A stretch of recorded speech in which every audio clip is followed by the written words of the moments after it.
Okay. Yeah. Alright. Should be good now. It's me again, streaming more Doom. We got Brandon here again. Brandon, say hi.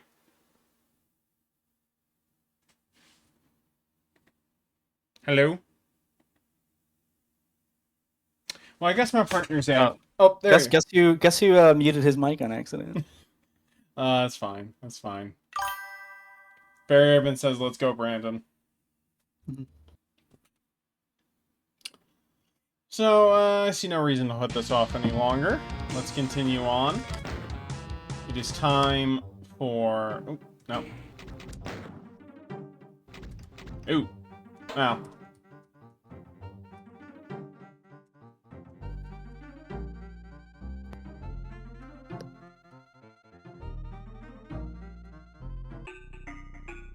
Map 16 and Episode 4 of Eviternity. What is this episode called? Let me look that up. When I load in GZ Doom, it lets you select all the episodes, but Dazda does not let you do that.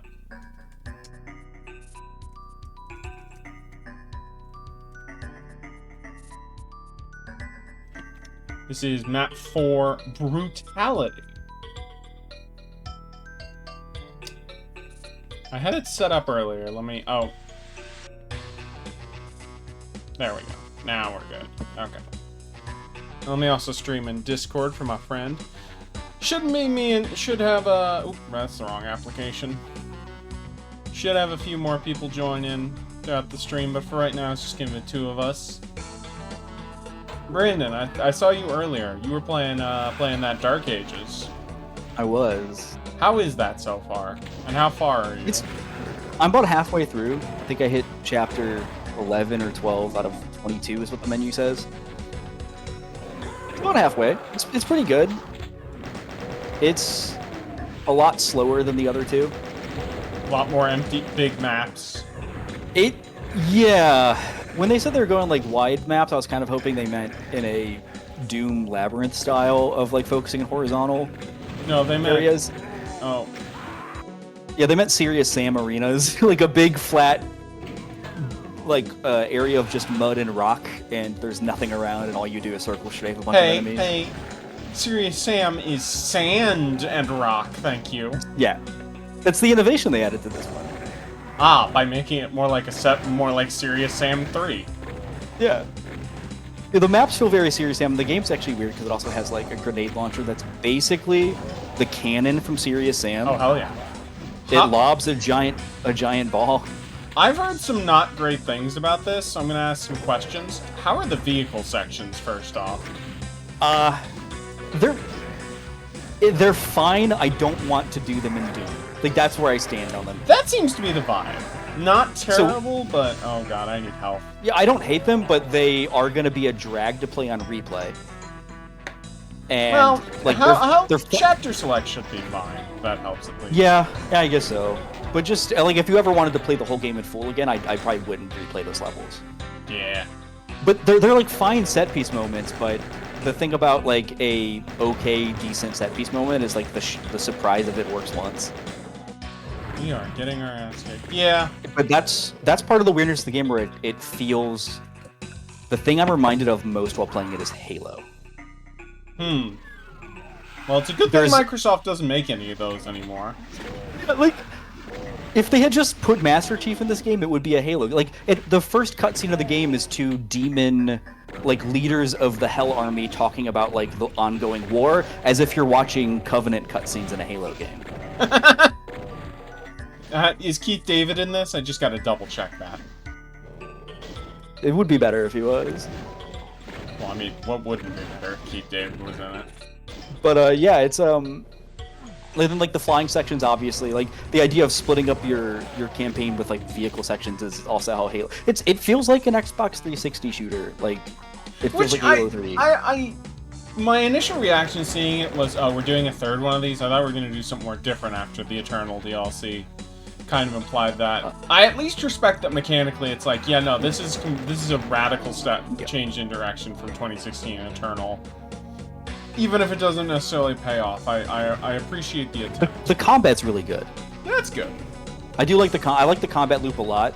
It's just it's so weird. It feels like there's a lot of games coming out recently that feel like people say, and I have said, like, this reminds me of a 360 game, but in a positive way.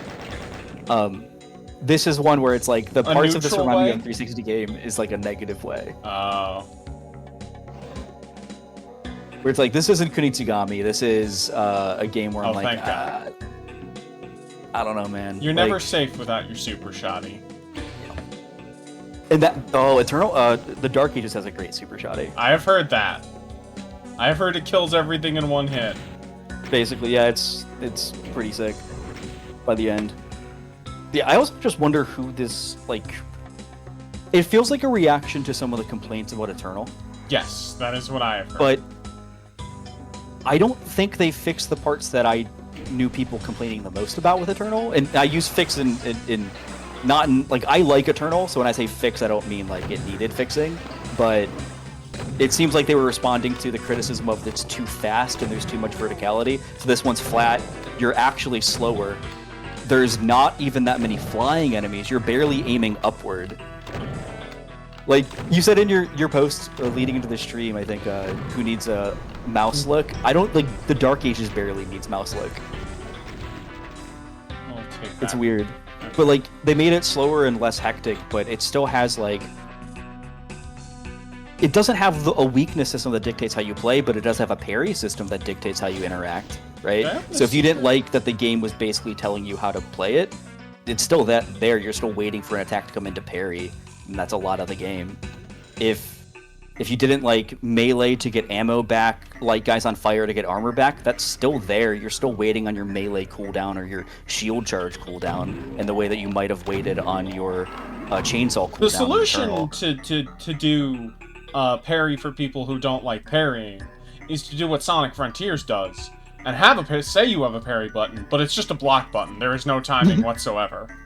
That's what Dark Ages doesn't really have timing. As long as you, the window is so high that you could have it held down well before the attack hits, and you're gonna parry. Okay.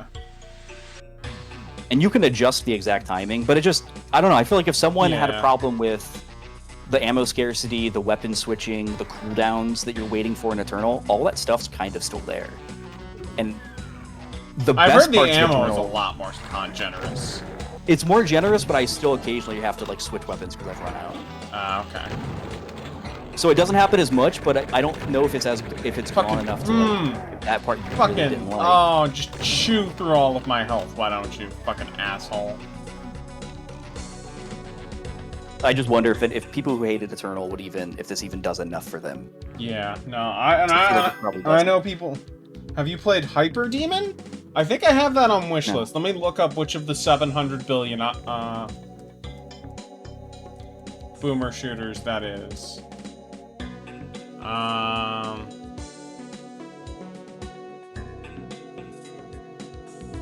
No, I have not played Hyper Demon.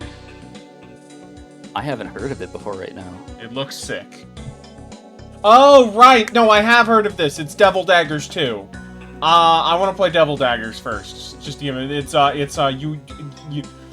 You play 5 minutes, stay alive. Yeah. Yeah, this seems neat, but not quite my thing. But it is definitely interesting, and I respect that developer a lot.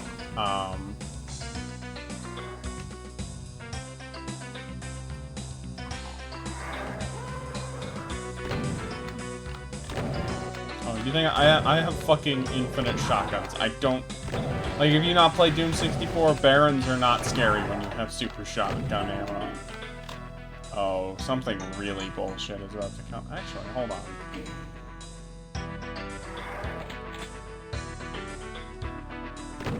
Well, first let me... You didn't play Eternal, did you? No. I was going to do a replay of 2016, like when I got my new computer in 2021. I got pretty far, but I didn't finish it, so I put that off. I wanted to do that before getting Eternal, but I might do Eternal anyway. I do need to play that. It's good. It just takes up a lot of hard drive space, so, you know. Yeah. How much we... Okay, still a couple fights left.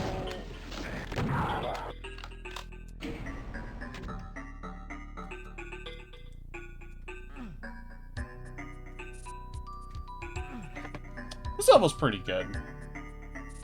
Yeah, I like this one a lot. It's a good impression for the opener. It's cramped, it's mean, but it doesn't have a lot of, like, utter bollocks. Like, it doesn't throw waves at you. It's like, alright, here's some tensed, like, Quake-esque fights. Yeah. Speaking of Quake, that's what Dark Ages feels like. It feels like a Quake game. Oh, hey. Just because of the aesthetic. I apparently like, didn't come in this room earlier. I think if they had changed the name to Quake, like it would have just. Or Heretic, because they own Yeah. Activision now.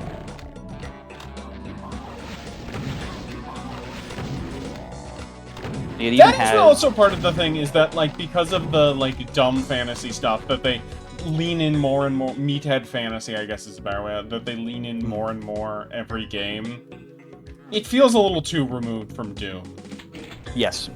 Like, that's, this one... Eternal had that problem, but I think in the base game I was just like, oh, thank God there's cutscenes and an antagonist who, like, wants to do things, not just, like, the game isn't just making me run someone's errands. I like Samuel Hayden a lot, but that's basically all 2016 is fucking doing his grocery list poorly. Yeah, it's it's like Bioshock tier like level storytelling of someone calls you and says you need to do this. There's a bunch of cutscenes in Dark Ages if that's what you want in Doom. I'm not saying I want cutscenes, but I'd rather have cutscenes than the way they handled like Half-Life 1 camera. You're like not like a series of unbroken events type storytelling. If they're gonna do that. Yeah, speaking of like not feeling removed from Doom, Dark Ages doesn't really even take place in Hell or Earth. It's some planet, some fucking like medieval sci-fi planet. It's just pure sci-fi at this point.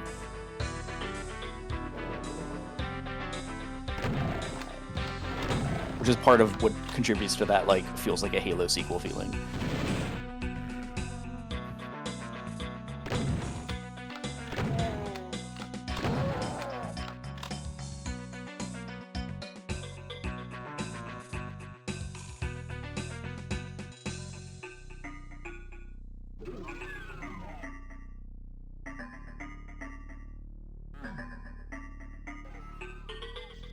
Yeah, I'm curious how I will feel about it and Eternal when I get around to playing it.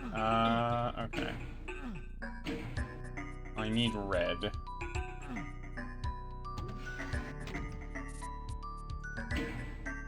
Hold on, I will be right back. Gotta do something real quick.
Hey, Andy.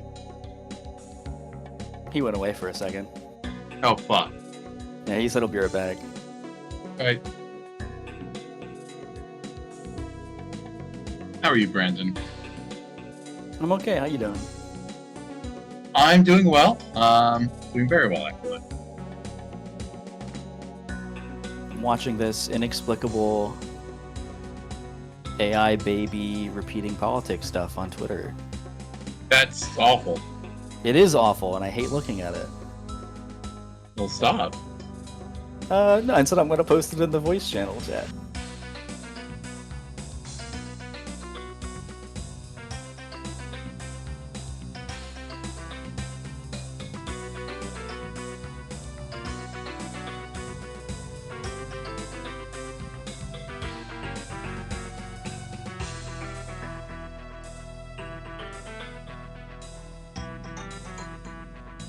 And then I was double checking if this account is official, and it is, and that's very upsetting to me. Ooh.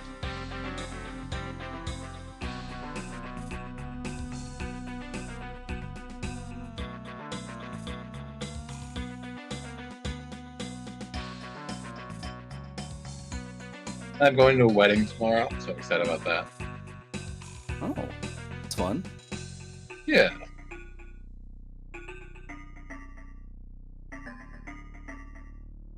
Well, a wedding on a Sunday, that's rough. You know? I've already taken tomorrow off, Monday off, so. Okay, that's the smart move, I was gonna say. Yeah. Because I'll be getting back super late, and I'll probably not even get a good night's sleep for that Monday, so, but, yeah. That's the right move.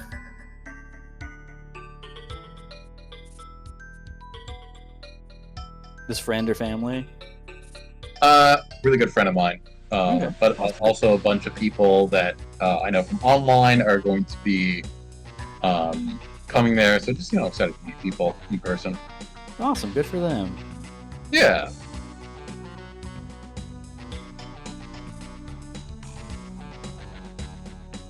Where the fuck is Andy? I don't know. It's been a minute. I think this is our I am Twitch back. channel now. Sorry about the delay. Jesus Christ, Andy. I've been here waiting with bated breath for you to come back so I can talk to you. Hello, Eli. How are you doing? I'm great. I just beat Final Fantasy VII and I wanted to talk to you about Oh, it. fuck yeah. Sephiroth died so fucking fast I didn't even get to hear the music. Which phase? Like, it barely fucking started and he was dead. Which Sephiroth fight? The one where he's the giant angel man, or the final hit? Yeah, the one with one-winged angel. the music. Say what you will about Kefka, you're gonna hear a lot of Dancing Mad no matter what you do in that You game. are. Here's what happened. I expect Cloud to be a magic user, and he had double cast, and so he cast Ultima for around 9,000 damage each twice. And Sid used his level 4 limit, which did around total 32,000 damage.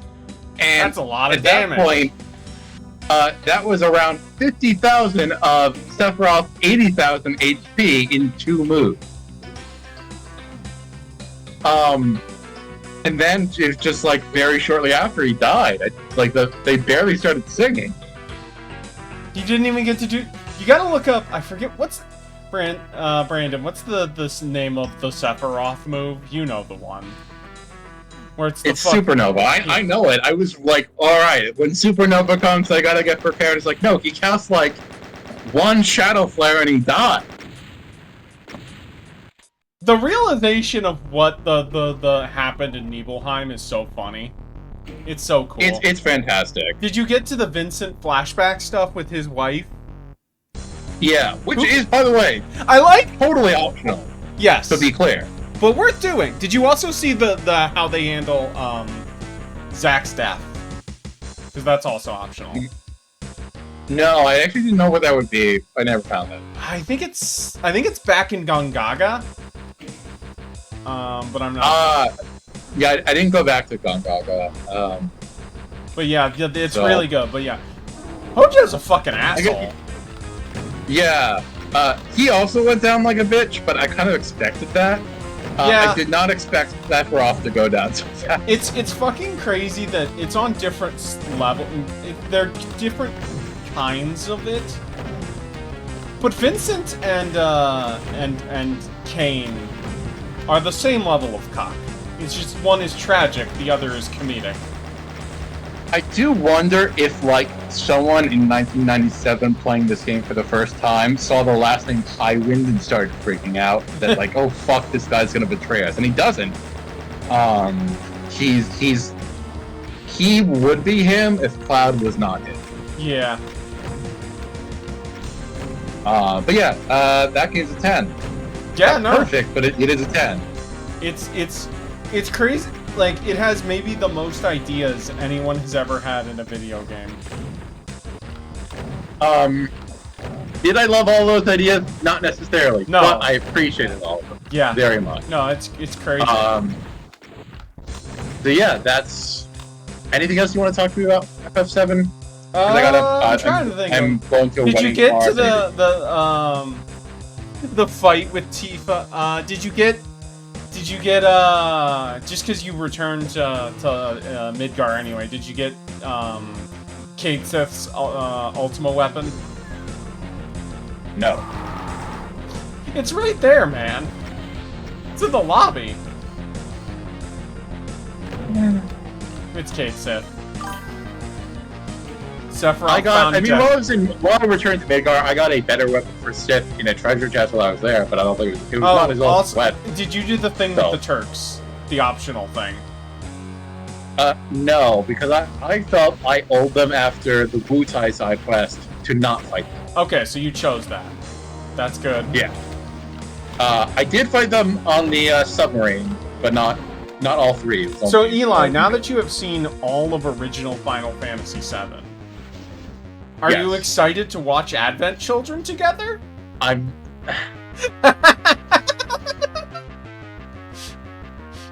That was real. I'm sure that will actually... I'm not going to watch it. I'm sure that would explain a lot of what still doesn't make sense to me in terms of how certain characters are viewed in this game. Yes. Well, it's also, like, a lot of post-FF7 material has changed context for the game. That's what I'm saying. I would say the biggest thing is between this, and this is how, like, Kingdom Hearts 1, Advent Children, Crisis Core, and, Rebate. They're just service. Yeah, well, they handle Sephiroth differently. Whereas in the original, the implication is that after the Nibelheim flashback, Sephiroth is permanently taken over by Jenova. In subsequent material, the implication is that Jenova takes over Sephiroth much more directly. Because one of these I don't view that Jenova took over Sephiroth. I view them as, like, they're kind of acting as one hive mind. I get what you mean, but I think that there is...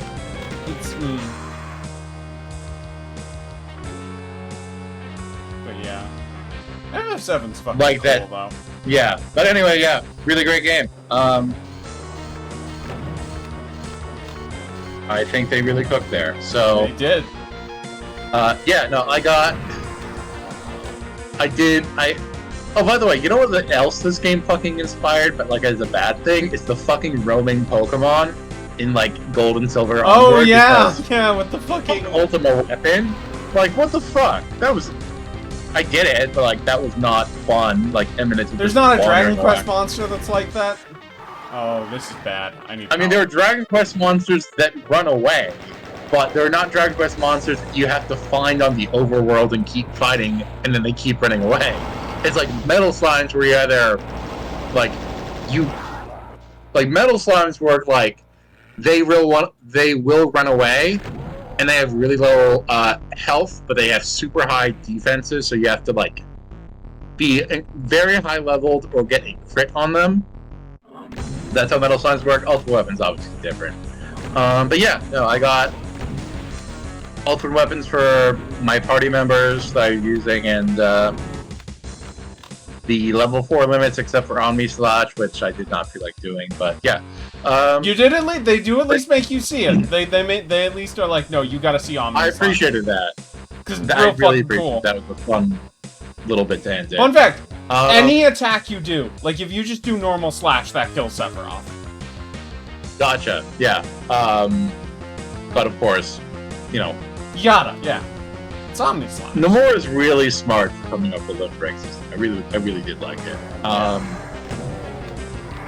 But anyway, I'm going to head out. I just want to talk to you, let you know that I beat the game, and Cool. have a good rest of your stream, Andy. I'm sure I will. All right, see ya.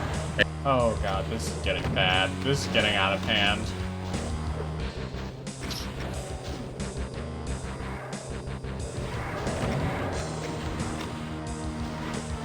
Is there health? Is there health somewhere? Oh, you better hope.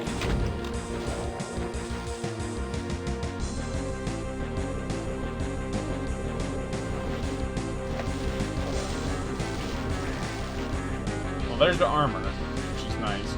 Oh, there's health. It's not as much as I want, but it's not nothing.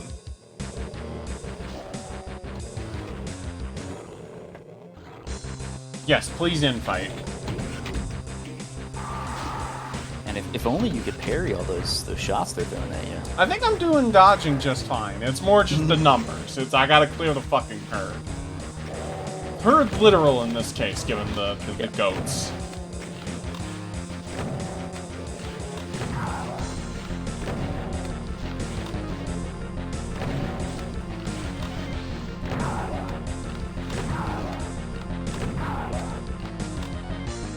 There we go.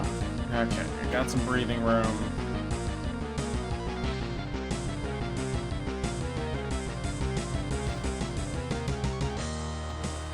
I want to find my way to that.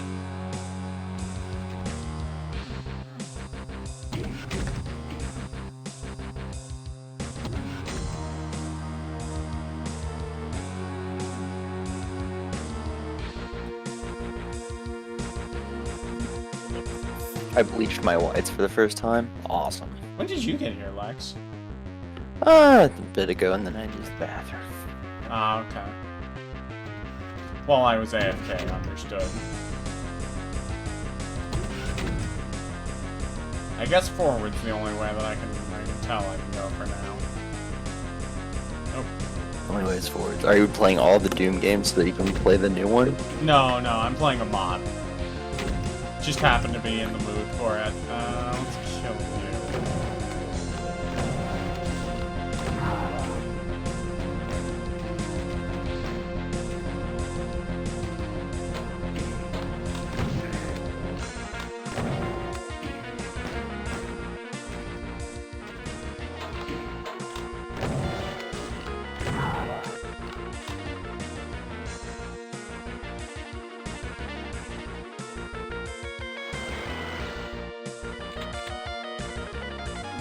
So that leads back here.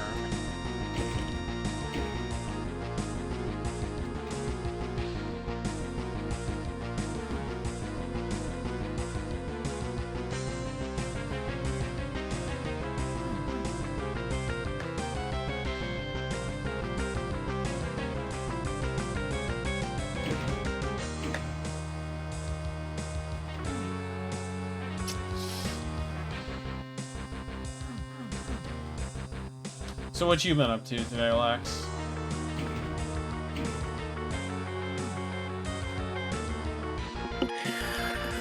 What am I up to? I'm gonna go break down a Kendrick Lamar show, and then I'm gonna be tired.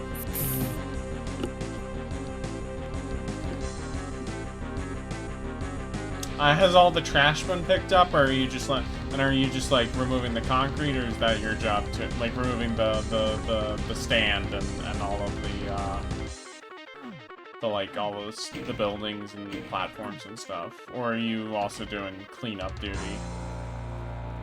I'm not doing any cleanup. I'm probably gonna do what I did to build it, which is I did a lot of staging. That's the drum set, though. The SZA drum set. Oh. I don't know. feels pretty cool. So that's where I'm that. debating whether or not I should drink a bunch of caffeine. I should. Hang on a second. I should take a nap, but I'm kind of just chilling.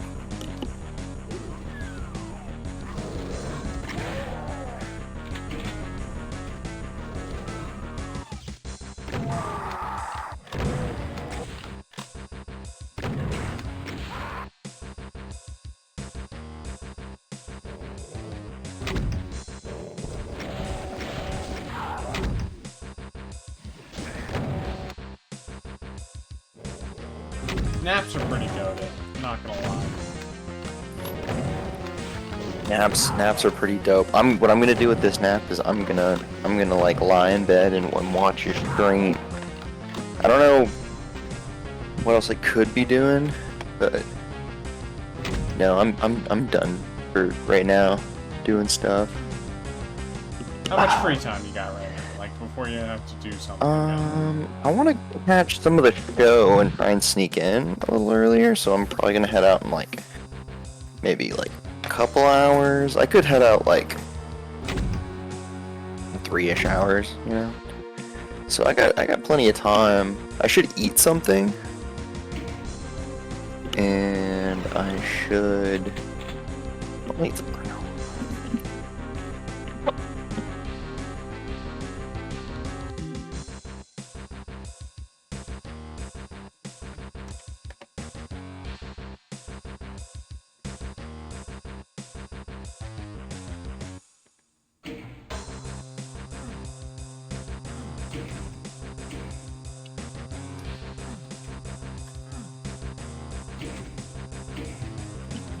I had to throw out my air fryer convention oven because I think there's roaches in it. Oh.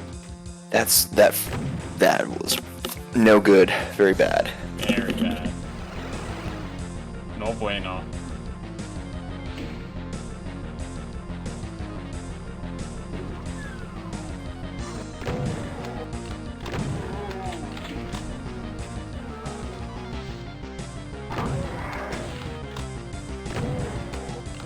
Come here.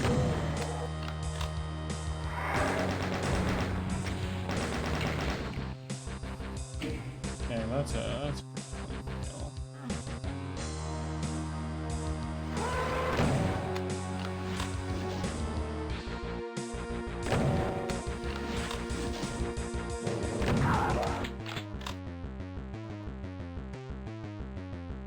That's maybe a bit much.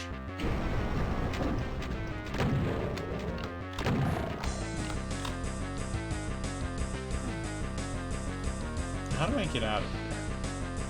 Oh, done.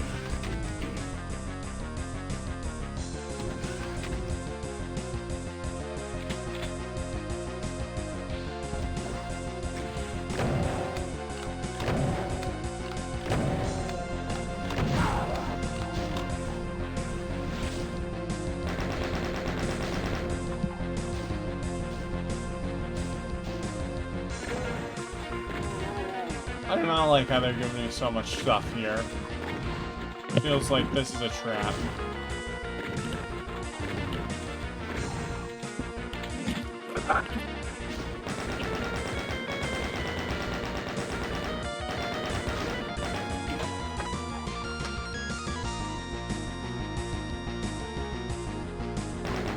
Nah. I was picking off right there.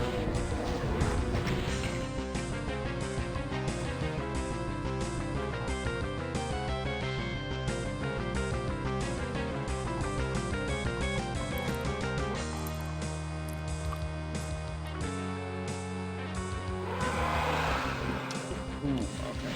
I think the game. I don't have it yet, but let's get some infighting. Grab this. Oh god, that was not. Thought I could weave through that. I could not. Went about as bad as it could go. No, we're not dead, so. No, I just mean like all the health you just lost, all the ones there.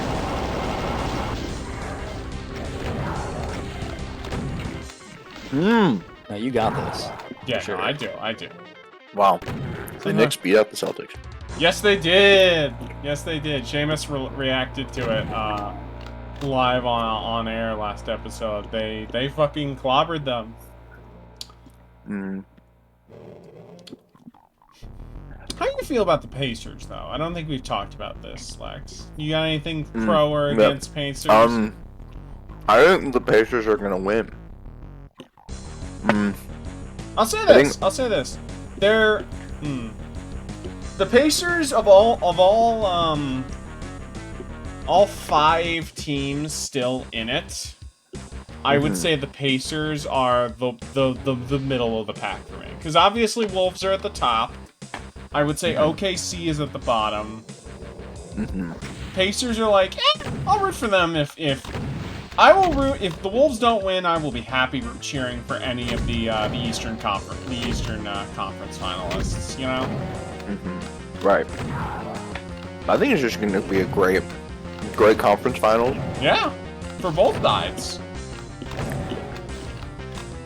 I hope Thunder pulls through.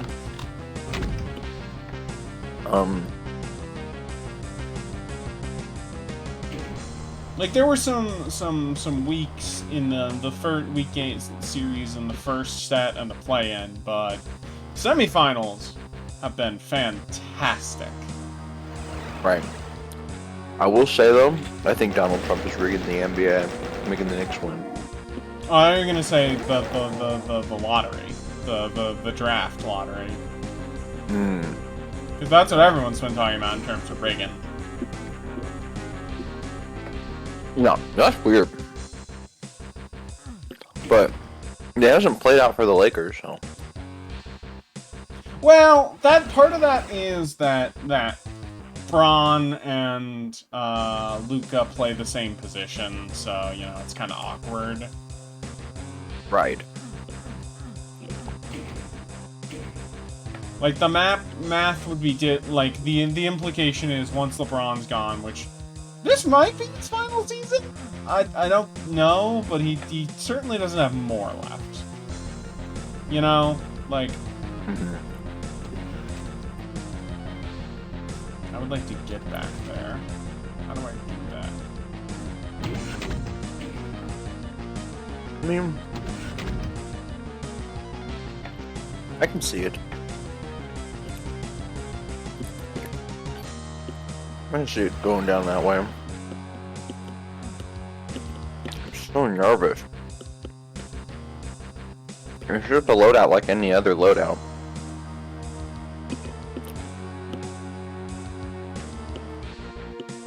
I don't know how to fix my anxiety.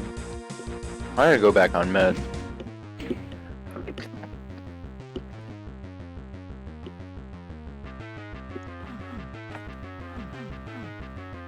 I want that health. 'Cause I'm kind of down bad and I could use some health.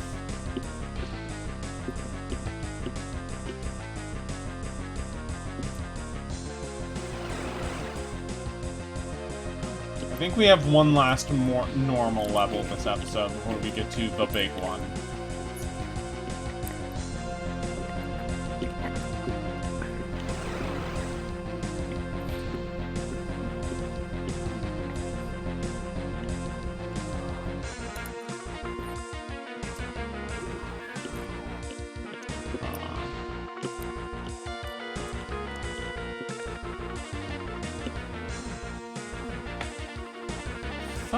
Why the hell? Well, at least I have some help, but I want to find that Megasphere.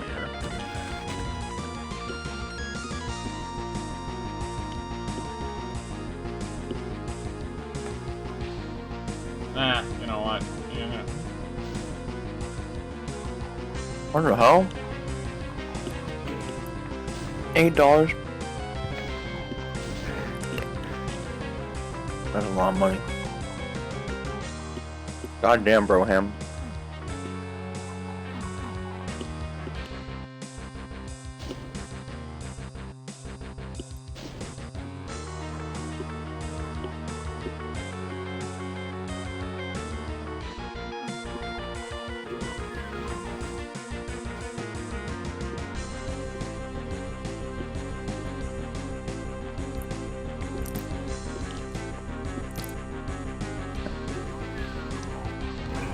Oh, hey. Nice. I was looking for a secret and I found one. Nice. I'll take this. Okay. It's your city. A portal to hell opens up. What do you do? I mean, I assume the implication is run, but what do you think the options are? I mean, what do you mean the options?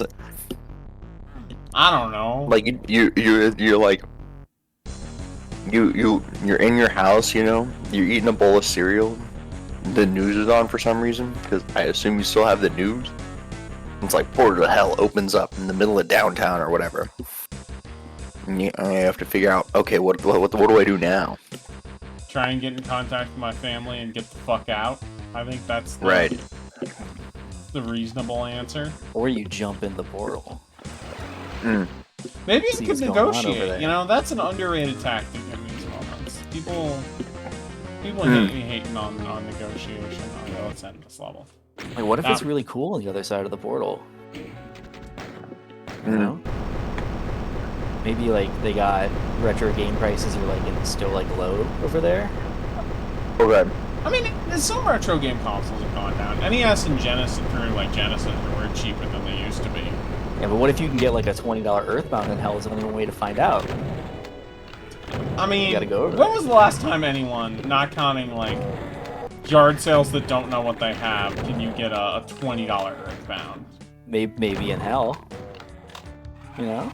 That seems, I don't know about that.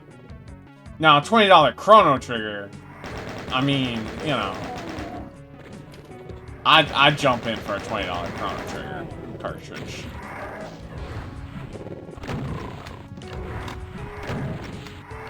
It's crazy, like, the cutscenes are cool, but how much of that added DS and PS1 content is, kind of bad.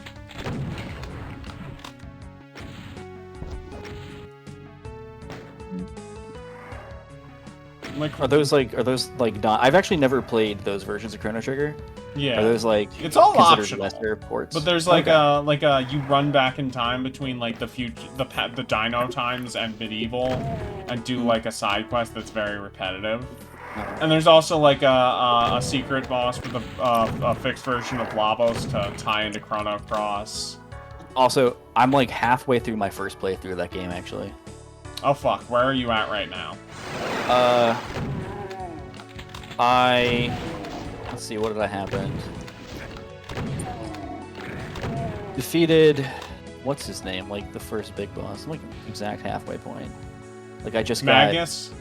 Yeah, I defeated That's Magus. Like, last mild spoilers. That's more like the third of the way through. Yeah. I was like kind of guessing. I don't actually know how far I am. Yeah. But yeah, I beat him and then I beat the boss after him. You beat the big Dino sorry. Emperor. Yeah, I beat the big dinos. The big dinos is literally the last thing I did in the game. Okay. Big Dino, pretty cool. Yeah, that is pretty cool. That big castle you go through, that's a great dungeon. Chrono Trigger's so fucking good. It's I still need crazy. to play it. You should. You really should. You should find the time to do so. Is it long? The joke is it's about time travel. I think it's like 18 hours or something like that. It's you can do it under 20. You can 100% under 20. I need to like, you know, like I think Chrono Trigger's like $1 billion right now. It is. I find it on cheap. Except for all of the good versions of that game. Oh, it's $14. Which version? $15. The Steam version. Yeah, that's okay. You might want to look into some of the mods to tweak things, and it's a little rough, but that's not a horrible version of the game. Yeah, I think at that point I might have just like emulated. You think it's just worth emulating? I gotta find an emulator. I mean, it's a Super Nintendo or DS game. Neither of those are consoles that are particularly hard or demanding to emulate. You could. I've been playing on a little retro handheld. Nice. I don't have one of those, but I forget if I told you. I got a How much are those, those? one of those iPhone controllers that you can unhook and stick your controller inside of. Because they got emulators on iPhones now. I don't know if you guys knew this, and that's all you need. Though the one caveat is iPhone emulation only goes up to like PS1, N64, PSP, because Apple's like, okay, you can run that, but you can't use JIT.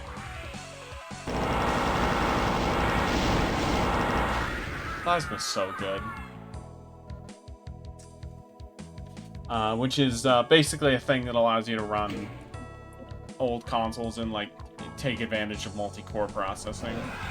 So that's necessary to get like an N64 or a GameCube game working on an iPhone, but otherwise it's pretty good. You still got like every 90s, every 20th century console except Dreamcast and every handheld before 3DS working on there. So that's pretty good. Yeah, it's not bad for the price of Is this a big trap? So those controllers have gotten cheap too. Oh, there's a lot of secrets in this one.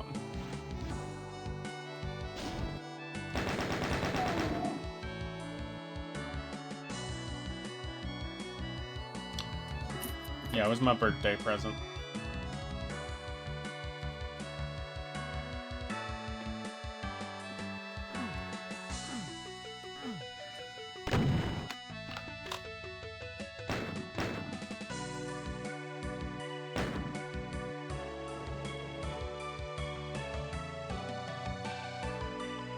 Yeah, like she asked how much the handhelds are. Like it depends on what you're looking at, but like I have what is basically a clone of a GBA that'll play anything up through the PS1 library. Yep. That's like $60. Yeah.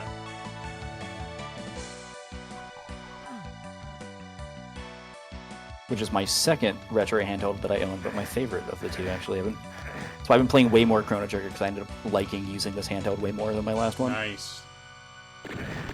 The GBA form factor is just very good. It's, yeah, no. The wide GBA is about as probably the most comfortable handheld Nintendo's ever made. No shade to the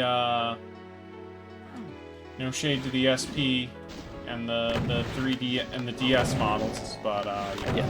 There's no shade to the 3DS with the also, extra attachment added to it that makes it super wide.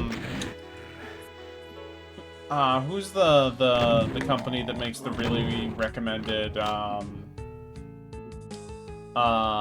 refurbished retro consoles? They made the handheld one that was like, what is it called? You thinking Analog? Yeah, Analog. Fuck Analog for making make their FPGA. Game Boy stand-in up vertical instead of horizontal. What the fuck are we doing here? They're going for the. I get they it. Make premium products and they're targeting 40-year-olds. I mean, their first product was an NES, so it's kind of fits with that company but it's targeting like 40-somethings. Yeah. That sucks. That's wrong. I don't want to hit shoulder buttons on the original Game Boy. Like, come on, man. I also think because like they were trying to make compatibility with Game Boy games, so like the screen resolution is actually the same aspect ratio as a Game Boy, which is like 1.1 by 1, which is a weird one. So like they like that. The whole thing is built around compatibility with original Game Boy first, and then everything else is a treat. It is a really cool device though. I would not drop the money that it costs, but it is very cool. It is. It's worth the money for like what it is on like a hardware level, like what it's capable of, and just the quality of screen you get and everything. But it's more than I want to spend on where that would fit within my life. Absolutely. I'll stick with software emulation that costs $60. That's all you need, baby.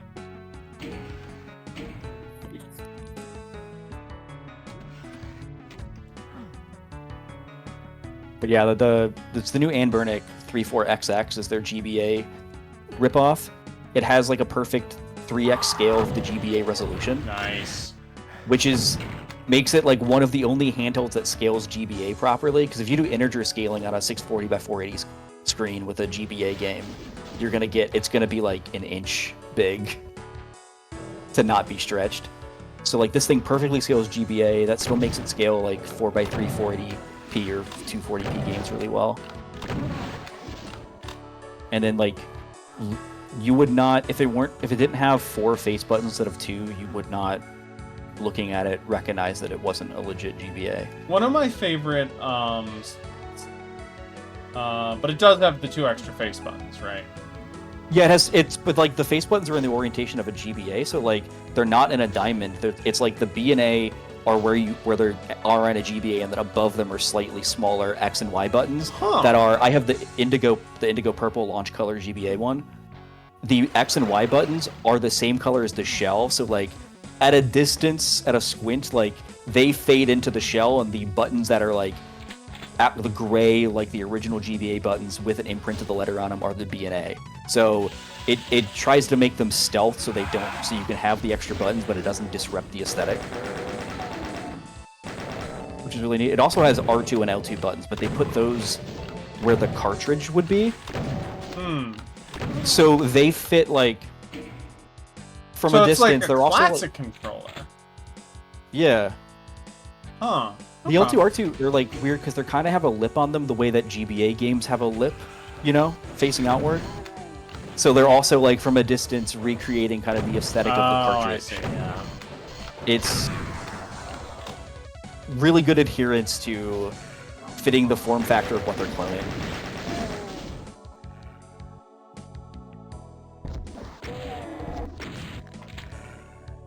I rushed and bought that when they announced the tariffs because I was like, I should get this before it gets. Yeah, no, that's. And then they lowered the tariffs like a week after I got it. I was like, I guess I might have not needed to rush out and buy this thing. Can't hurt. No, it is a fun little toy though. So. We love our little toys. Yeah, little toys and trinkets. So my previous handheld was the Miyu Mini, which is like still the highest recommended one in like the class. Like it's one of the most recommended handhelds. But it's a small vertical one, and it's just not as comfortable. Oh fuck. Oh shit.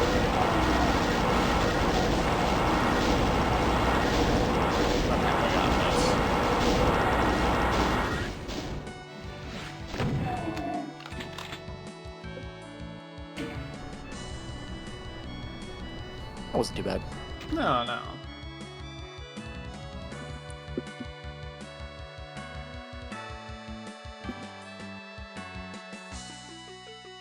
God. They even put a power LED where the GBA has it. It's real nice. Just staring at it right now.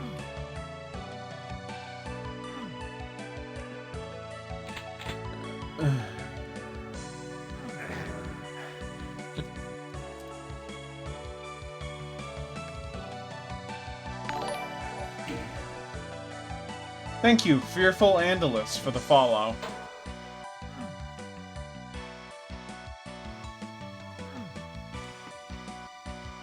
You're getting followed. You're getting followed around. I am.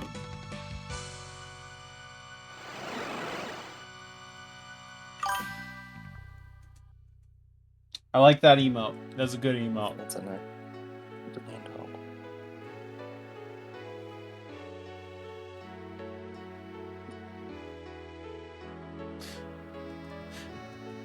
Good news, Brandon. I do not have to interrupt stream to do Mudea rolls this time, or at least I shouldn't. Good. Because I got my character already. What'd you get? What's Hank Scorpio. Good. That's a great one. That's a great. I got Dixie Kong earlier today. Someone rolled Thor after that, so you get what you get, but I was thinking, I don't want to deal with this later. I'll just take a good character now while I got him. Is Hank Scorpio, would that be... How high does that rank on Simpsons characters that you would want to get? He's up there. I mean, I'd want any of the main four. Mm-hmm. Moe, Skinner, Krabappel, Burns and Smith. Like, there's a pretty big list, but he's not... I would not say he's an immediate. If it wasn't for the context, I don't know if I would have grabbed him, but I'm happy I got him. He'd be high up for me, but also he's in one of the only episodes of The Simpsons I've ever watched. Oh, you should watch more.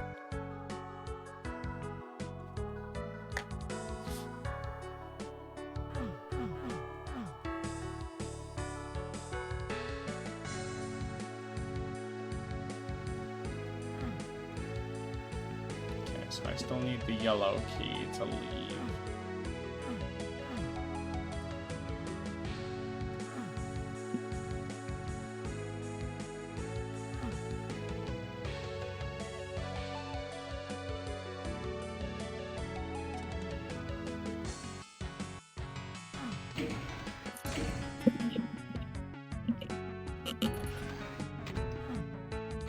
Let me check something.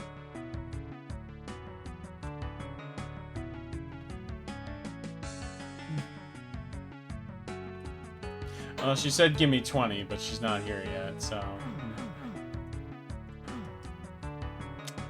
It happens.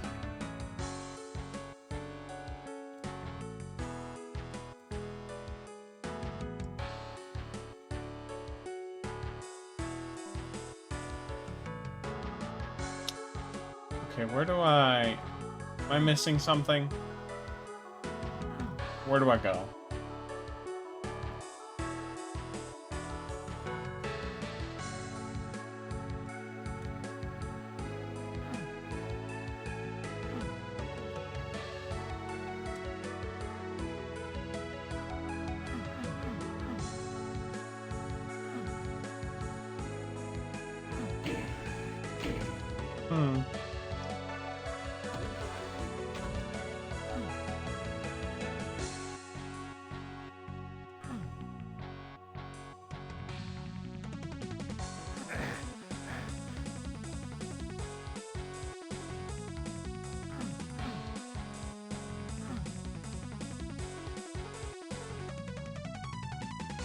Hold on, my volume fucked up. Oh wait, right. Still missing a ton of the monsters.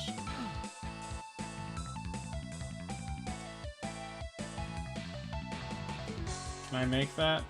No.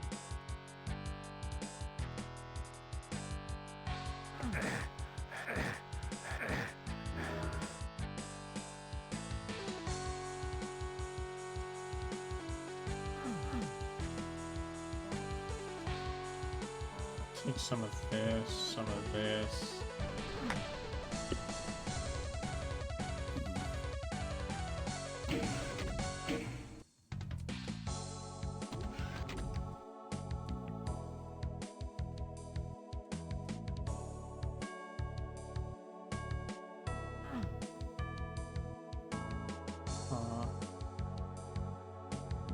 There we go.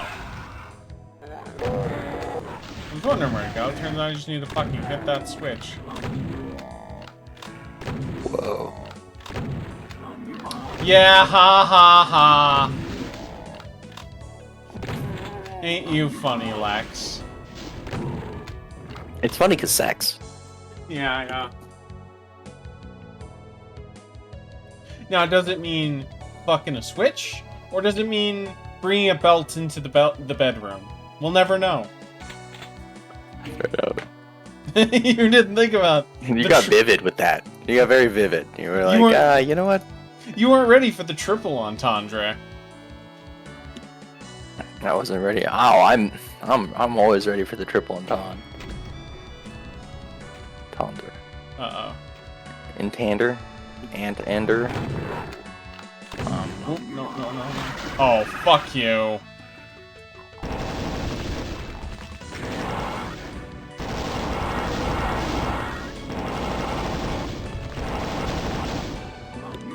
Asshole. When did I last quick load?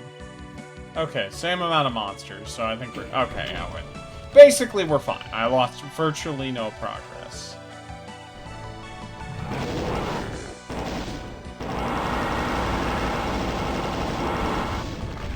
Oh, fuck. Oh no. Word to the wise. Maybe don't let yourself get boxed in by an archvile.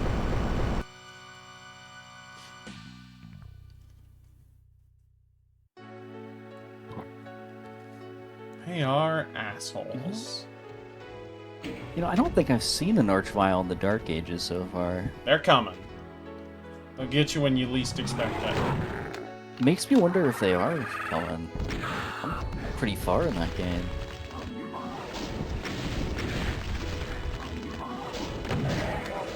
Okay, now we can, now... It's like, whatever. Yo, yo. Oh, what's up? There we go. Hey, How's it going? it's going good. I'm assuming it's going good for you as well. Yeah, I'm home because I was up until what 9:30 a.m. You Yeah. know, partying after the win. So, I cannot go out tonight. I can't even do like a casual like go out for dinner or something. It's like I'm not leaving the house. You don't, you... But lovely. Andy's streaming on a Saturday, Yeah! so I won't be bored. Yeah! You know? No. I don't gotta leave the house, but I also won't be bored. So That's good. I'm glad to keep you company. yeah, thank you. Congratulations on also making it to the conference finals. I feel really good. I want. I will be right back. I won't I'm lie sorry. to you. I think. Well, first of all, I'm.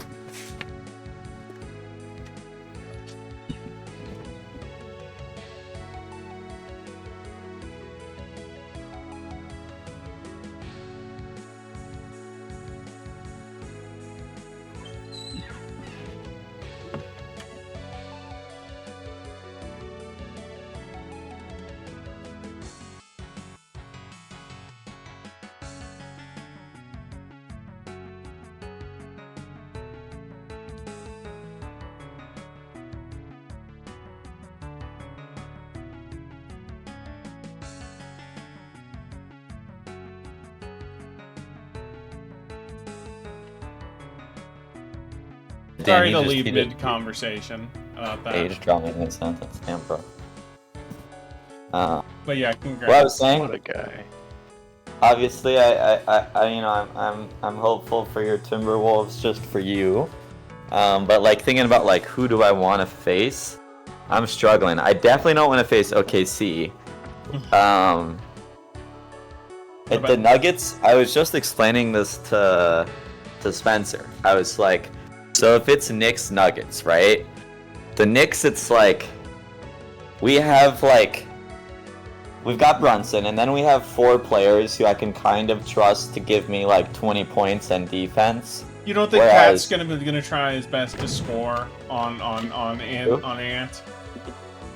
No, let me finish my Nuggets thing, and then I'll get to the Timberwolves. Okay. So if we face the Nuggets, right? The Nuggets, it's like we have players, except for Brunson, who's our star, who can give us 20 points and are like pretty consistent. Whereas the Nuggets, it's like they have players where it's like, obviously, I'm talking about outside of Jokic. It's like either they're gonna give you 5 points or 50 points, and it's like, would you rather have a guy who gives you 20 points every game, or have a guy who's like gonna win a game for you once or twice? And that would be like a Nuggets-Knicks series, right? It's like Jokic versus Brunson, and then like this really like streaky team of other players in Denver versus like a sort of less talented but more consistent team from the Knicks, which I think is Which a very I guess interesting match. means you would win the grind game, but lose if it's short. I think so. Well, I literally think it comes down to like how many times do those players on the Nuggets have their weird games where they score 50? Because if it's only once or twice, then we win. And if it's like, 3 times, we lose. But moving to the Timberwolves, I think I would rather, and this is funny because I think, and even as a Timberwolves fan, I think you agree, Jokic is the best player Yeah. in the league, Yeah. probably, right? Yeah. Like, So- top 3 easy. Yeah, he's top 3, and I definitely, as good as like Ant can be, he's better than Ant. I mean, he's older than Ant too. You know. Yeah, he's- no, Ant might be better someday. Don't. Someday, but not right now. So it's like, it's a little weird to be like, I'd rather face the best player in the league than a team that doesn't have the best player in the league. But you're right. No, it's like I'm scared of Ant on Cat.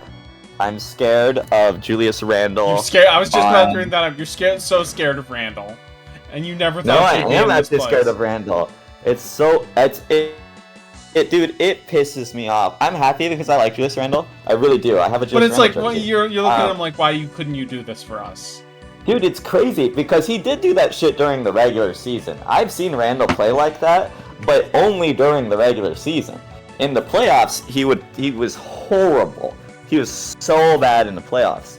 But for some reason with you guys, he did the total opposite. He was like kind of mediocre in the regular season for you, and in the playoffs, I'm gonna say he's been your second best player. Mm-hmm. Would you agree? I mean, he's the guy we're tweeting the most about. I feel like the most like, oh shit. Yeah, I mean, I think he's been your second best. I think he's won you games. Yes. And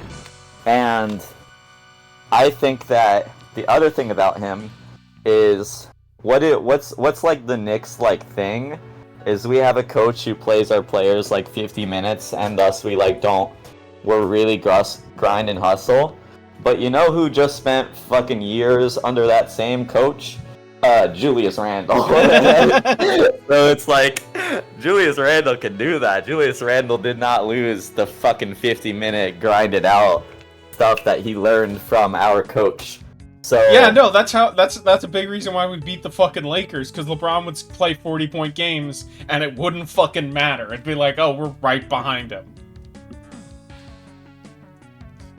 So I think I'm more scared of the Timberwolves. I don't know if I'm more scared of the Timberwolves than OKC. Which may or may not OKC's be funny. a factor. Because I'm a huge OKC like doubter. Although they keep proving me wrong, which is funny, but I still am. Like I think if Shea like doesn't get a whistle, he's like not that good. Like I think he's like a foul baiter, which is like in the playoffs like they don't call as much. But he also has like carried teams to victory in these playoffs, so I kind of seem stupid as fuck for saying that. So I think my order. What is my order of operations here? in the Nuggets easiest, OKC hardest. West? I think so. Yeah. Now, how are you feeling about the Pacers, though, before we get there? The Pacers are really weird because it's like... So the Pacers play a very similar style of basketball to the Celtics. Like, they're kind of just the Celtics again, but slightly worse. So like, theoretically, we should be able to beat them. But unlike the Celtics, the Pacers have clutch. The Celtics, we won 2 games because in the last 2 minutes, the last 3 minutes, we were more clutch, you know? Like, the Celtics just, like, they just kept doing their same thing. They didn't change their game plan. They just kept shooting threes. The Pacers, they shoot game winners. Tyrese Halliburton, their star, he shoots game winners. So that's scary. So they're a more So they're like fun Celtics. They're more fun, but maybe slightly worse Celtics. So it's like, theoretically, they should be easier for us. But I don't know about that. But if it's close, they're scarier. Yes, and you know they beat us last year, right? Yeah, that's right. They did. Yeah. Have you seen? And we then, were really and then they injured. lost to the Celtics, right? Yes, because so we would have done better against the Celtics. I think we would have lost, but we would have done better than they did, because we were super injured because of the Philadelphia pedophiles. I'm not even joking. If you look up like footage from like the Philadelphia series, Joel Embiid grabs Mitchell Robinson's leg from the ground. And puts Mitchell Robinson out for the rest of the game, and that's our biggest rebounder, or for the rest of the season. So we won against the Sixers, we beat them, But then when we went to face the Pacers, we had. Oh, well, I was wondering that you were about to explain why the pedophile specifically. I missed that. Oh no, I just hate Philadelphia. Ah, okay, that makes sense. Yeah. Joel Embiid, I like to call Joel and boy lover. That's good. That's good. So what you're saying is that your hatred of the Eagles that's your the Eagles are nothing compared to Philly. You mean compared to like the Sixers? Yeah. Oh yeah, totally. No, the Eagles are interesting because They got people you like on that team. Yeah, I don't mind the Eagles that much. I hate the Sixers. Eli also Sixers, hates the dude, Sixers despite leaving in Philly because they I think like tore down a Philly location that he liked to build their new arena. Oh yeah, totally. That shit's evil. But you want to know what else has made the Sixers very unlikable for the last like couple years? What? So you like Jokic, right? Yeah. So you find Jokic likable and you think he's good. He is a very charming sports star. Yes, so the Sixers' best player is Joel Embiid, and many times Jokic got first place for MVP during the regular season, and Joel Embiid would get second place, and Sixers fans would not shut up about that. The announcers, anytime you had to watch a game and it was the Sixers announcers, I swear every like 3 minutes they'd be like, "We know that guy in," they'd be what they'd say is, "We know that guy in Denver." They wouldn't even say his name. Is real good, but I think our guy is pretty damn good too. So that like gayest fucking essentially they sports complained fandom about of all every time. Jokic MVP, and that is I find that very. They must have been so obnoxious during our fucking playoffs, given how kind of ass Jokic was the entire thing. Oh yeah, no, they're just like the biggest like Jokic haters, and it's annoying because like I like Jokic. But what else was I gonna say there? Despite knowing so we lost to the Pacers last year, but we were really injured. This year we're healthy. But I guess can you watch a clip, like a 15-second clip during? Yeah, during sure. your I stream? can. There's no rules here. There's no rules. Okay. So, Brunson is our star, and the Pacers star is Tyrese Halliburton. After, like, in between seasons, so after the Pacers knocked us out of the playoffs last year, but before the playoffs this year, both of them attended SmackDown, the wrestling. I just put it in voice chat. They just happened to both be in the audience. I want you to, Tyrese Halliburton's the one walking, and Brunson is the one just standing still. I want you to look at Brunson's fucking Vegeta level, arms crossed, looking Tyrese Halliburton up and down. Okay, yeah. Let me watch this clip real quick. It's 15 seconds. Yeah.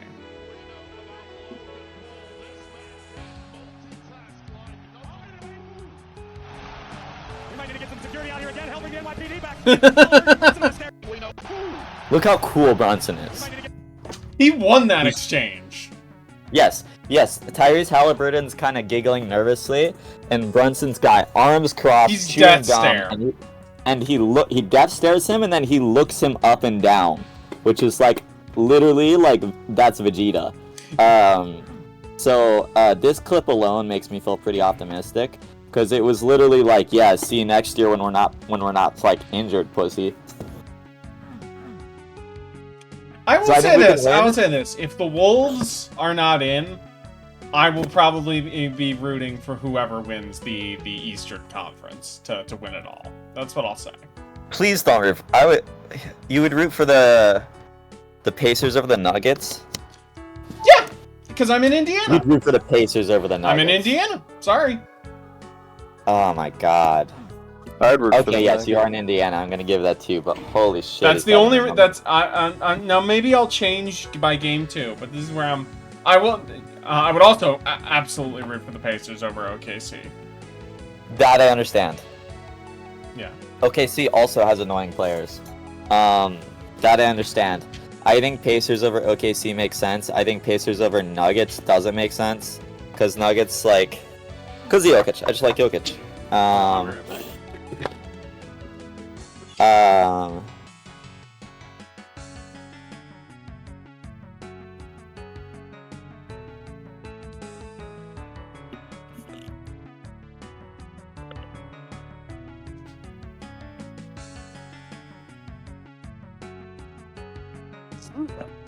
Did you already talk about the ideal game coming out of the Western Conference for the Knicks? Like as far as how much we'd win, I think we'd win it. No, I mean that's cool too, but I was thinking about like what would be the best series. I don't know.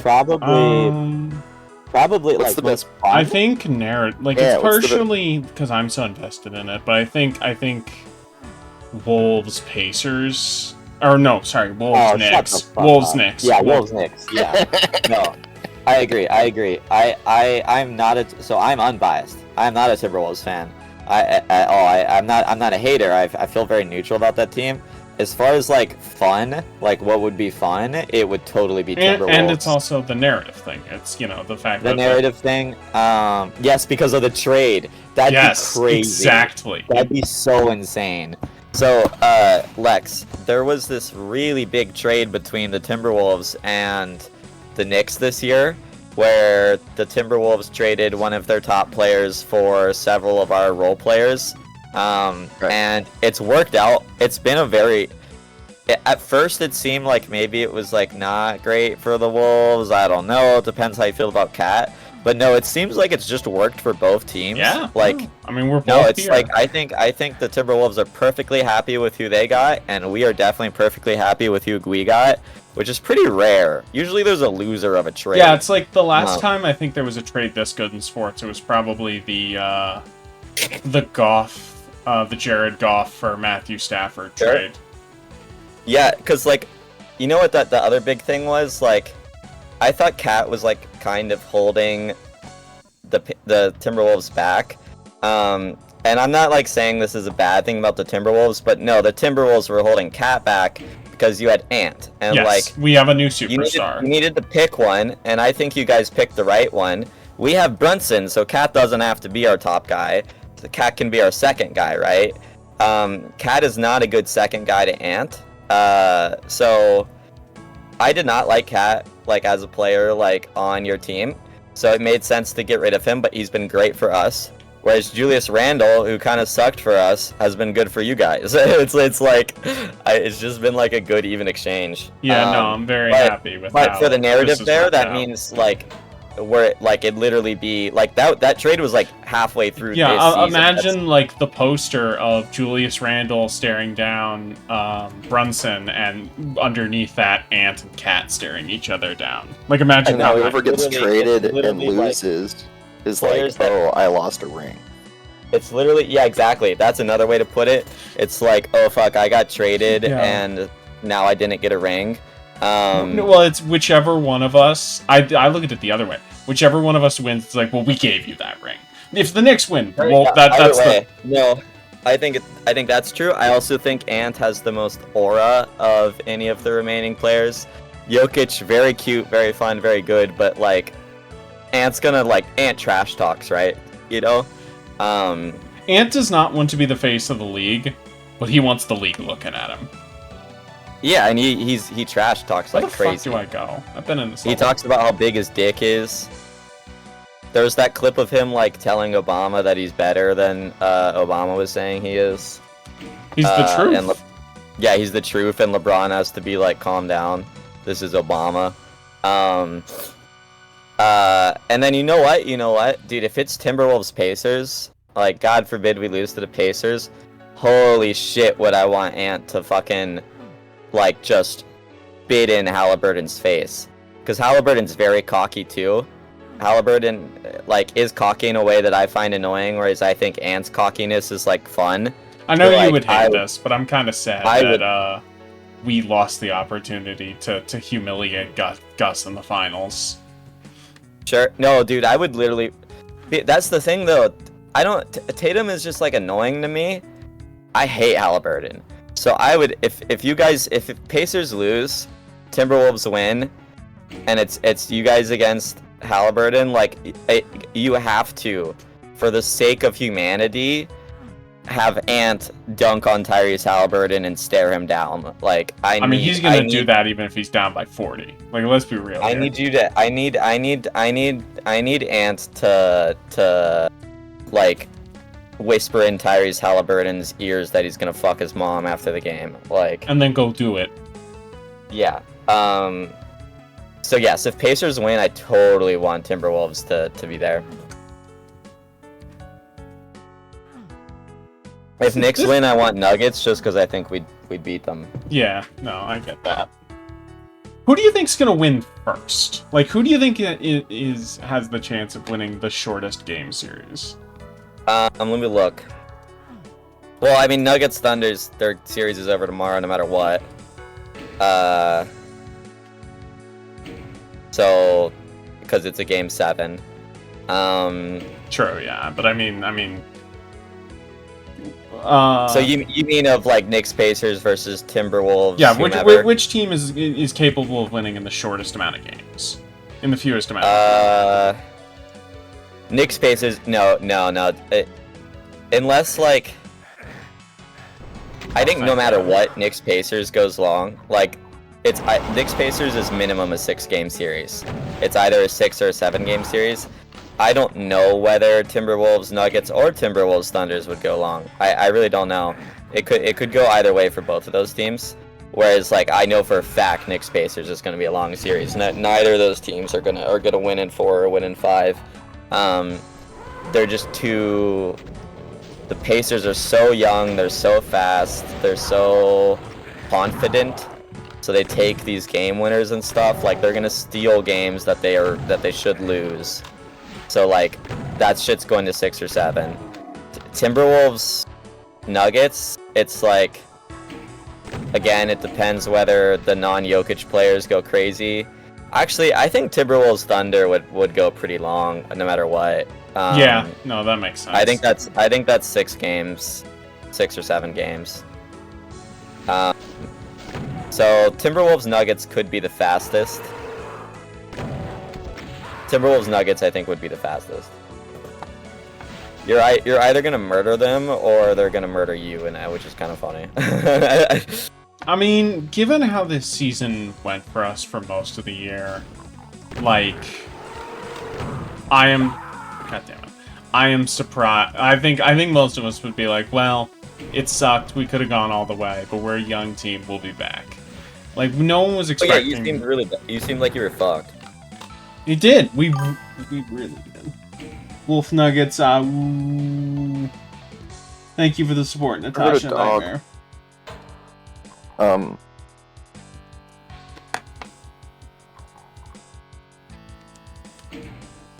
Yeah. Yeah. I think we can all agree none of the teams left in are frauds. Every single team has a chance to win it. Like a good chance. That's a cool. I'm such a hater. I'm such a hater, so I disagree, but that's okay. Who are you hating on? You hating on the Pacers? Yeah, You're like, of fuck course. the Pacers. I don't think that the Pacers literally like. Fuck anyone who's in the way of the Knicks. Damian Lillard, who you're well familiar with. Damian Lillard, who was on the Bucks, got injured like immediately. And so like. They beat a team where their second best player was injured. So like, all right. And then as I want to say the Thunder are frauds because I think I'm like a Thunder hater, but they have kind of proven that they're not. So no, if there's anybody that's frauds, this is such a jinx for myself. Now the Pacers are gonna win in like 4 games against us. If anybody left is a fraud. And the way the Pacers beat the Cavs. Okay, so the Pacers beat literally both teams that the Pacers beat had major injuries. Major injuries. 2 of the best Cavs players that the Pacers beat were out for the first 2 games. And those were the first 2 games the Pacers won. And it's hard to come back from that. And then they beat the Bucks, who had their second best player injured. So both of the series they won were against injured players, whereas the Knicks faced like up until the very end a healthy team. I would not eat a wolf nugget. The Timberwolves. Did you guys face anybody that was unhealthy? I don't think so. Luka had stomach flu for a little bit, but he still played. he just ate too much. His I'm a little stomach bummed flew. that the Rockets didn't. He just had 7 In-N-Out burgers. He found out that in Minnesota they got burgers that they stuffed with melted cheese, and he's like, "Oh, I'm gonna have that." Yeah, no. It was that. No, I'm not counting that at all. Oh, the Warriors. You guys, yeah, that was all right. That was a little bullshit. I think you guys could have won that anyway. It did help. It did help. Winning that 4-1. Yeah. You should have not won that 4-1. You should have won that in 6 or 7 maybe. I think you guys win that in 6 or 7 if Steph is healthy. I do still think you win, which is why I'm not going to call you frauds, but like that was, Steph Curry. I appreciate you for being diplomatic. Where do I go? Yes, I think you guys still win, but Steph Curry is probably the greatest offensive player of all time, and he got injured, so like, you should not have won that in 5 games. Right? I mean, yeah. Were you before the last game? Were you at all worried about going to Game 7? Oh yes, very. Which is really funny because Gus said the opposite. Gus texted me his prediction was that the Celtics win Game 6 and we win Game 7. And I was like, what are you talking about? Like, if we go back to Boston, fucking that white boy, the bench player Peyton Pritchard, he's gonna shoot like 4 buzzer beaters. Like fucking Jaylen Brown is gonna like suddenly be good again. Like I was like, nah, it's dude. So if we go to funny a Game 7, how much Gus cannot take it, but loves to dish it out. He has not been dishing it out because I have been like suicide posting on my private account before I got off Twitter. But you're correct. The first 2 games that we won, I called him afterwards with Agnes. I don't think I'm that funny of a person. I do think some of the funniest I've been in a long time was that first call to Gus after we won. First of all, I'm not gonna redo it in my voice and like my full thing, so it's just an explanation of a bit, which isn't funny, but I still need to share it. Jason Tatum has a son, right? Deuce Tatum, he's like 8 or something. I was like, I'm taking Deuce Tatum, I'm going to school, I'm replacing 50% of the teachers with trans people.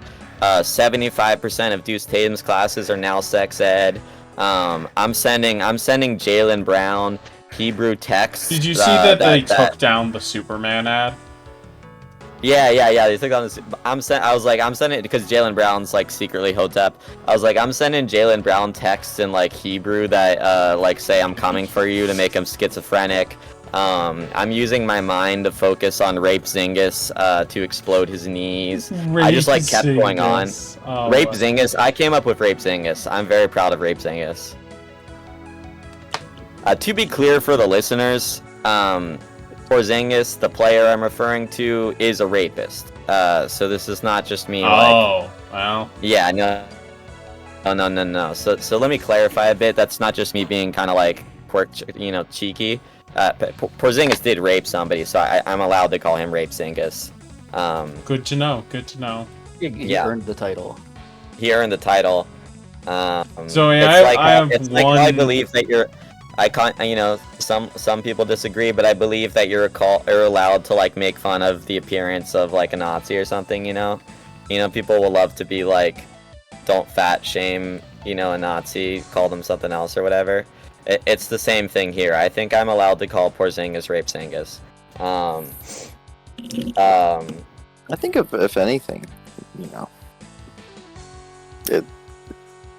Also, it's just a great name. It's really true. funny. Rape Zingas was funny. I was pretty proud of that one. So I have one non-basketball related question that's still sports for you. It's fair to throw out I have no fucking idea, but like I haven't gotten to talk to Gus about it, but like a few weeks ago, the Cowboys got George Pickens. Do you think that matters? Do you think that's gonna be like, oh shit, the Cowboys just... I have no idea, because George Pickens has this whole thing where he's really talented, but then he like becomes emo on the field and starts like not playing, so I don't know.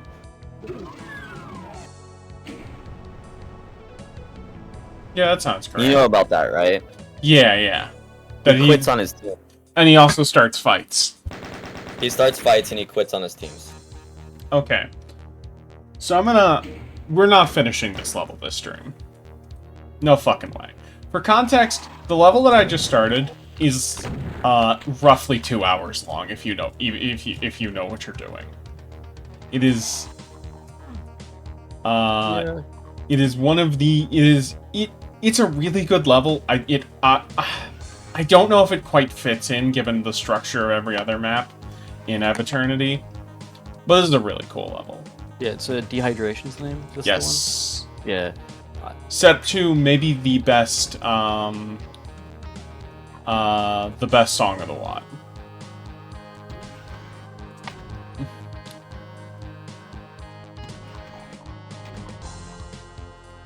But yeah. But we're definitely gonna go through a lot of this. I'm gonna try and, this is probably gonna stream for at least like another hour. Maybe, definitely half an hour. Fucked up. I gotta get off this app. Twitter? No, fucking Tinder. I liked my coworker, and now I'm like, damn, he's gonna fucking see me. Oh god. Yeah. You gotta move to a new city and change your name. Yeah, I got a new again. Can't keep doing this. I think you can. I believe in your ability. Keep moving to a new city and changing my name. Some people are just maybe, naturally really good at having two families, Just block them before they see. I wish I had the income for that. I don't think I could. Somebody's dog is howling. We're a return guy, but only for men having two families. Men used to have two families, as God intended. I was just talking about that today.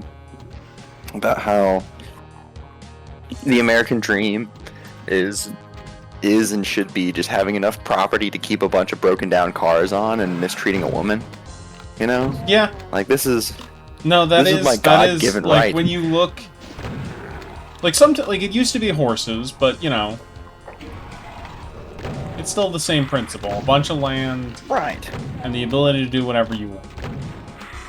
Right. And also have some sort of novelty way of making money that nobody else does. You should be able to just sell knickknacks and get by. Like,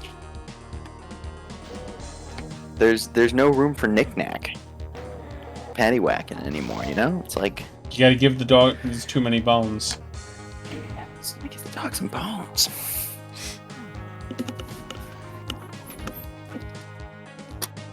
What's what I've been rolling on?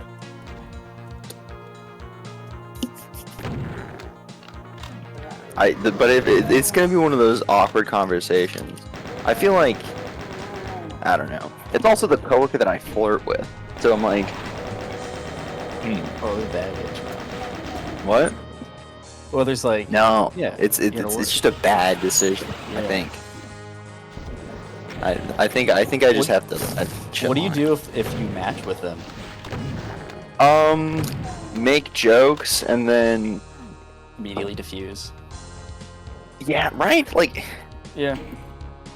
Like we're already friends on Instagram. We already went to go see a show together. It's like we're already friends. We've already met the people. It's like if I wanted to go out and do something with them, I would just hit them up. I wouldn't use Tinder. I just think that doesn't change anything, right? Unless.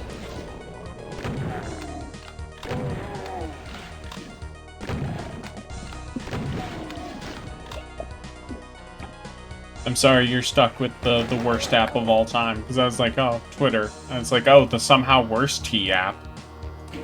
Oh, yeah. I'm not on Twitter. I don't have a good outlet for information gathering on the internet anymore. No. I'm debating just getting off of the internet. Just go back to RSS feeds. I'm doing a weird thing where it's like, I'm going on Twitter, to check like a sports stuff, for like 5 minutes, and that's it. I like search Knicks and look at the Knicks posts, and then I close the app. I've posted twice where I've posted Knicks posts, and that's it. That's all I'm doing now. Are you in group chats where Twitter? Well, I mean, you're in one, but I how don't many? check the group chat. How many? Like, I'm in like 10 group chats. I don't check them. well, I mean, like Telegram and stuff. Like, Oh yeah, I mean I'm in I'm in the Spencer one. yeah, I know that, but like, how many? And I'm in- Because I'm that in the Seamus that one. might be the way to I'm in the deal with. Seamus one. I'm not in the Seamus one. But yeah. Dude, honestly, you think the Spencer one moves fast? Well, I don't know if wow. you do that. The I Seamus mean, one. I think the Spencer one Seamus moves one? fast like once a week. You know. Hold Like, on. Let's pull up the Seamus one, just to see how many 1.4K since I last checked it. Messages. I probably checked it 2 days ago, so that's like. How many 700 people are a in day. that? 33.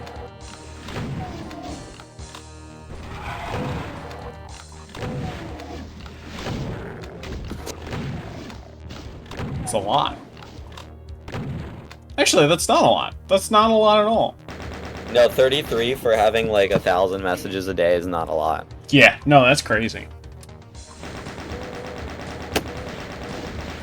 But yeah, that I think might be the way of like join a Discord server, have a Discord server you like, or a Telegram channel, where people bring the drama, They're just filter not the good drama. enough. I'm in a basketball group chat, so like I do see stuff, but I miss stuff too. I mean, like nobody. that's sent fine. This, like, but dude, this clip that I just sent of Jalen Brunson and Tyrese Halliburton at SmackDown, I would have never seen that. I think for right now you have a good method. We'll see if it just see if you can stick to it. That's all I'll say. Well, the other thing I was about to say was that I don't plan necessarily on permanently being off the app. A lot of it is that I haven't been doing great recently. So I think if I'm doing better, I'll be back on the app. And it's definitely not a thing where it's like the app was making me do bad, but it was making it worse, and I was using it in a way I didn't like. Whereas I think if I start doing good again, I think I can use it a little more again. Okay. Yeah, that makes So sense. I think it's more of a break than a permanent. That's I kind mean, of I so already- funny that like Spencer created his group chat to be like, well, I thought I made this as a reason so people wouldn't go on the apps, and it's like, no, man, that's not what this is a replacement for. It's nice, but it's not. It's not. I already wasn't using Twitter that much. Honestly, in a weird way, I think a lot of people talk about the feeds being the big problem. I didn't like how I was posting on my private account. I think I was depression posting. In I a will way say that- this: I have seen worse. I have seen. That's all I'll say. No, totally. Yes, no, totally. There are people who post ridiculous stuff, but like, for my well-being, there's stuff in there that should have been in a journal or something. And it's not that it's like that Thanks, private. Elon, for getting rid of circles. Which I know wouldn't fully I don't fix want the any. thing. I think there's stuff in there that I don't want anybody to see. Okay. Like, okay, one big thing is like, if there were circles, I'm putting my girlfriend on circles, you know? Yeah, no. And you don't want to shit. I don't need her to see me saying I want to push everyone away, right? I tweeted I want to push everyone away. Like, I don't want my girlfriend seeing that. Like, that's something that should have gone in a journal, right? Yeah. Still, fuck Elon for getting. So I Yeah, know you fuck were Elon. not on social media for that long. Did you see the big Grok thing that happened recently? No. So Elon, for like a 12-hour period, hard changed Grok, you know, the AI app he has on Twitter, it's integrated, to because he got made fun of because Grok corrected him when talking about white genocide in South Africa. So for like 12 hours, if you would ask Grok about anything, it would talk about white genocide in South Africa and how it's a bad thing. Yeah, because Grok got woke, right? Yeah. Yeah, I did see that Grok got woke.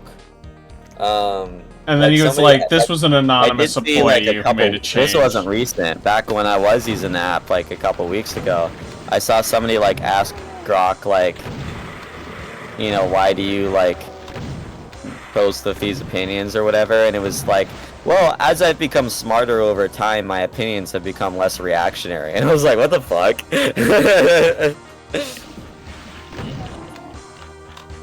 Is Elon still in the government? I don't know. I feel like he's not like he was as before. yeah, but he's still around. He has not gotten fully purged.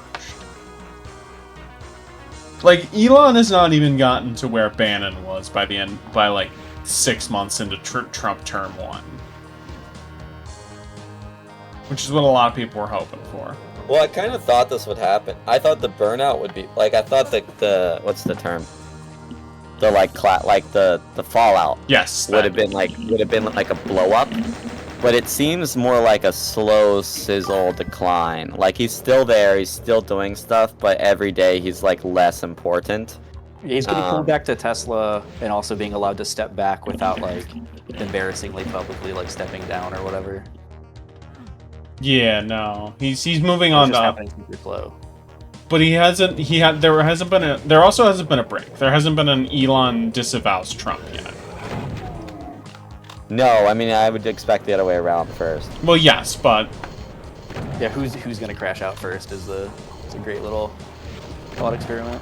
Well, I know I totally think it would be Trump because Trump is like a drama he doesn't queen. like when people get yes, but because he doesn't like when people get more attention than him. That's it. Yeah. A lot of the people he fired like last term was just like anytime people started to like people more than him, he would fire them. So what you're saying is we needed to say that Musk is the real president much louder and much more often to set off Trump. Yeah.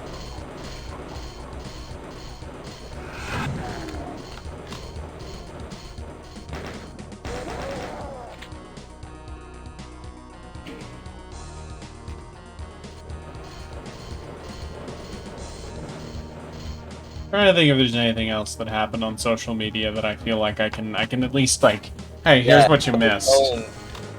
For the other Darth thing Vader that I'm in Fortnite. missing, and this is what'd you say? They've added an AI voice Darth Vader to Fortnite. Oh yes, and it started saying slurs led to him immediately. saying, racist stuff. That's crazy. And for the record, they did get permission from the James Earl Jones estate. That's crazy. Someone asked him if Everything's he spoke crazy. Spanish. The world and is so Spanish stupid language right for now. smugglers. It is. It is.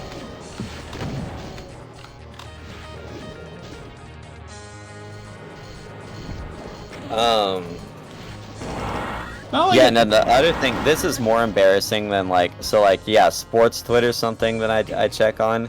I do like my not hentai, just my like Artists. cute anime, Yeah. my anime slop, you know. Yeah, My- no, I get that. Yeah. And That's just I mental understand. health. I understand that there's like, oh, Pixiv, oh, this or that. But actually, there's a lot of artists that are just on fucking Twitter. Yep. So it's like, nah. And then it's like, also the For You feed is like pretty good at, if there's one thing For You is pretty good at, it's showing you some like anime art slop that you would like. Yeah, I'm not somebody who wants to see porn on my feed, but I do want to see, you know, like a cute little couple or something. So I'm just having Viv. On send that me note, those. Zoe, thoughts on the GTA 6 trailer? Well, I posted about it, didn't I? Yeah, you did. That is true.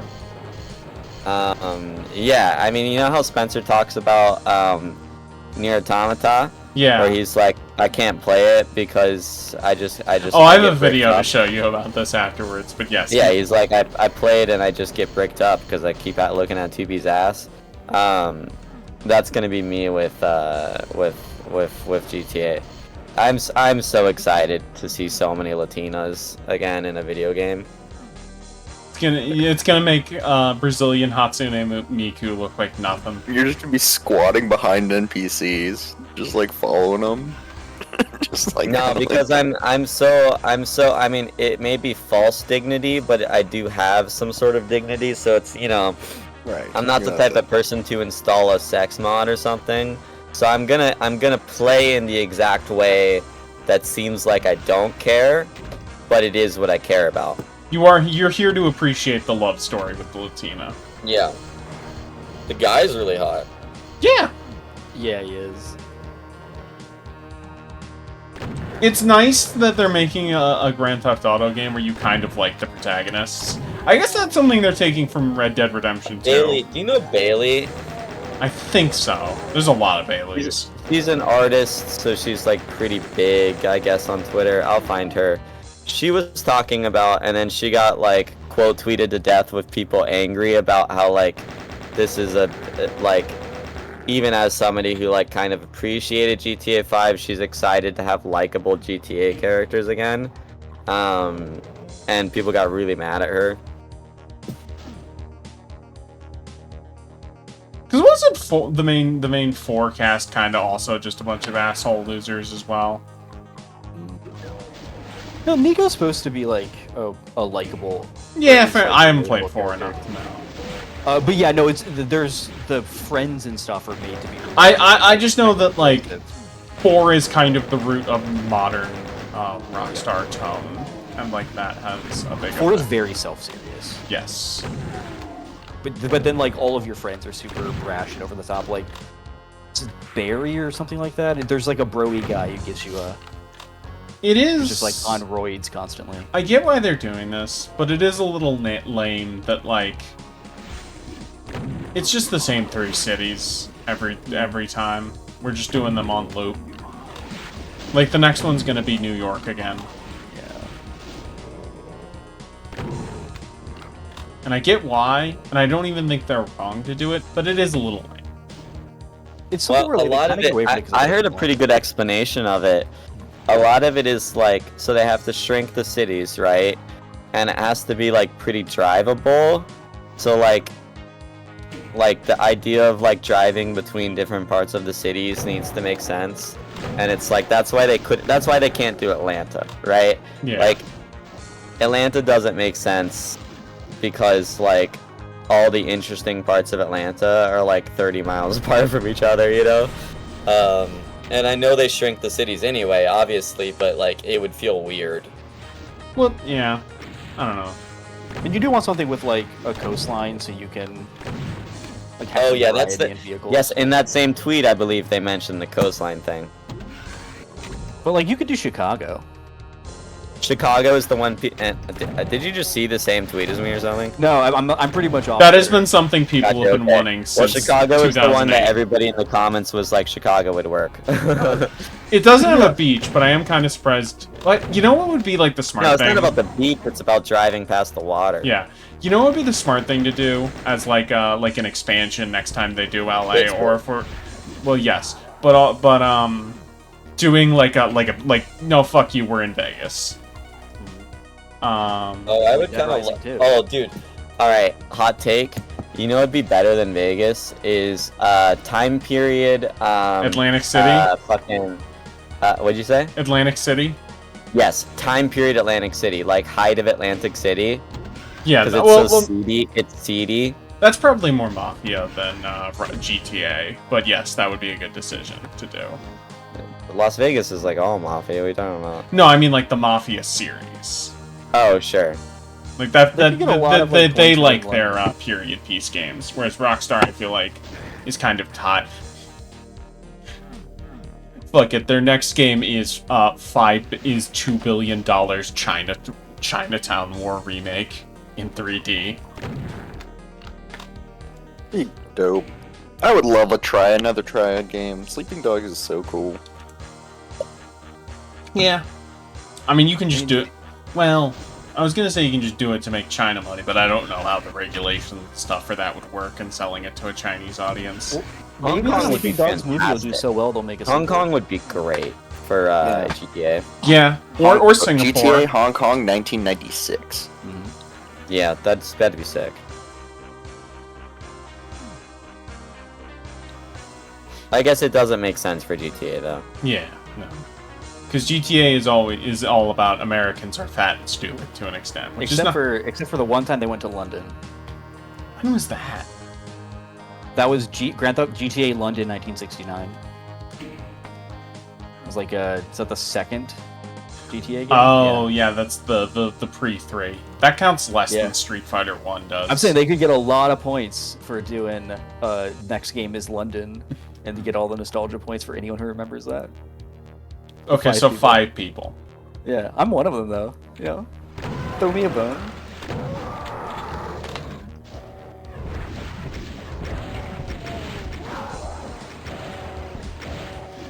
God, you know what's crazy? We haven't even, like, really started this level yet. It's so fucking massive. Like, I've been playing it for, like, half an hour, and we're only, like, maybe a third of the way through.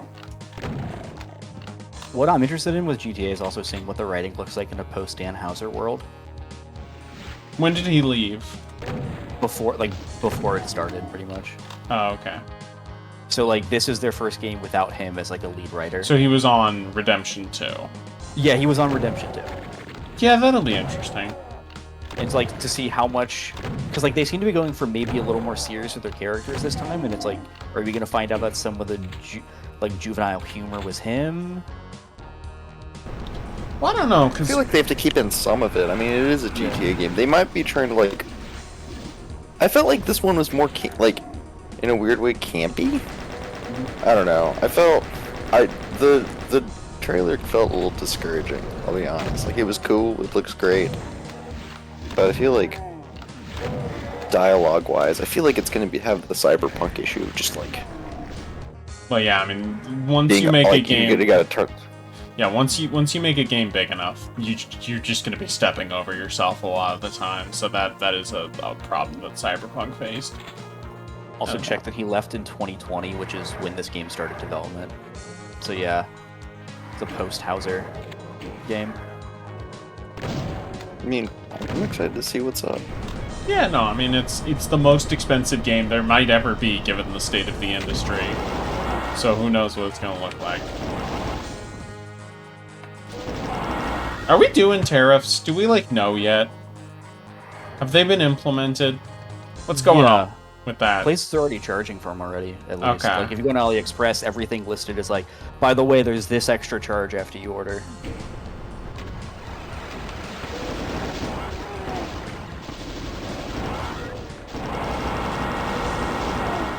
I was seeing people on, like, the retro handheld subreddits posting, like, oh, I got my new Retroid Pocket 5, and then also the shipping companies that I had to pay another $400 to finish shipping because there were duties due on it after import. That's cool. That's So yeah, where things are going 150 great. did start hitting people.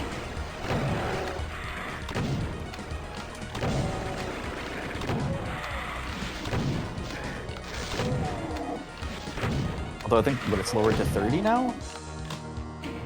Oh boy.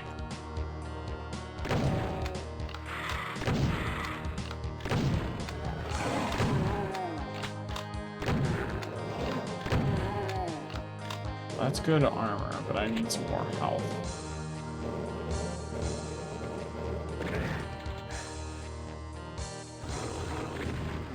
Fucking infinite height enemy assholes.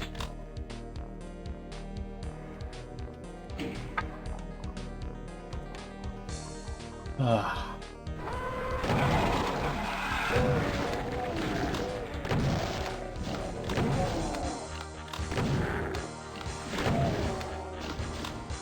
What else has been going on? We talked about new Doom already. I don't. What is new? What are they doing? It's a lot flatter. There's a lot more like big battlefield areas. They got Yeah, the vehicle shield set and parry. pieces.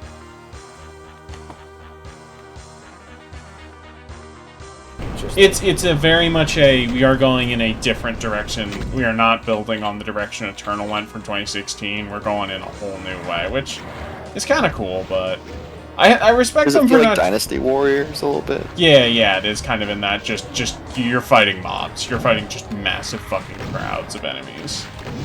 Yeah, they refer to some of the enemies as being fodder enemies because they go down in like 2 hits. I've heard they removed a lot of the glory, like specific glory kills. Yeah, they're not in there. If enemies get damaged, you can finish them off, but the melee, it's just a simple quick melee move. Then they have like longer animations on like bosses. Yeah, I mean, it makes sense to cut it for a game like that, but that is still like that's a big part of Doom and the new Dooms and. of The this mechanic fight. is still like the function is still there. Like I they're remember linking this fight. and you kill them. But yeah, they don't make you go through an animation.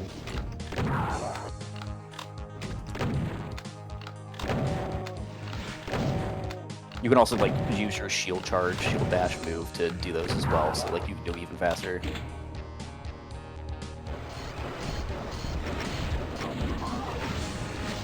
Yeah, I remember this fight being on higher difficulties. This is like the fight of the map. It's really fun. Fucking God, I wish. Oh, cool.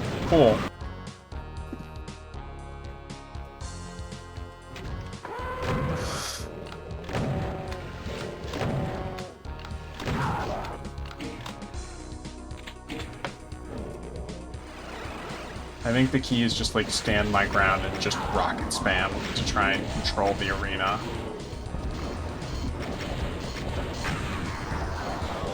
Just rocket, and then when things get to... Oh my god.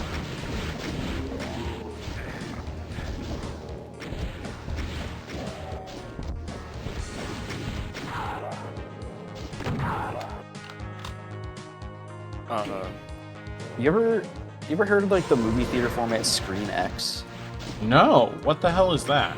Okay, so a theater in my town got it, and I've known about it for a while, but like there hasn't been available in Ohio before like a week ago. Oh, you're in Ohio. So- Oh, okay.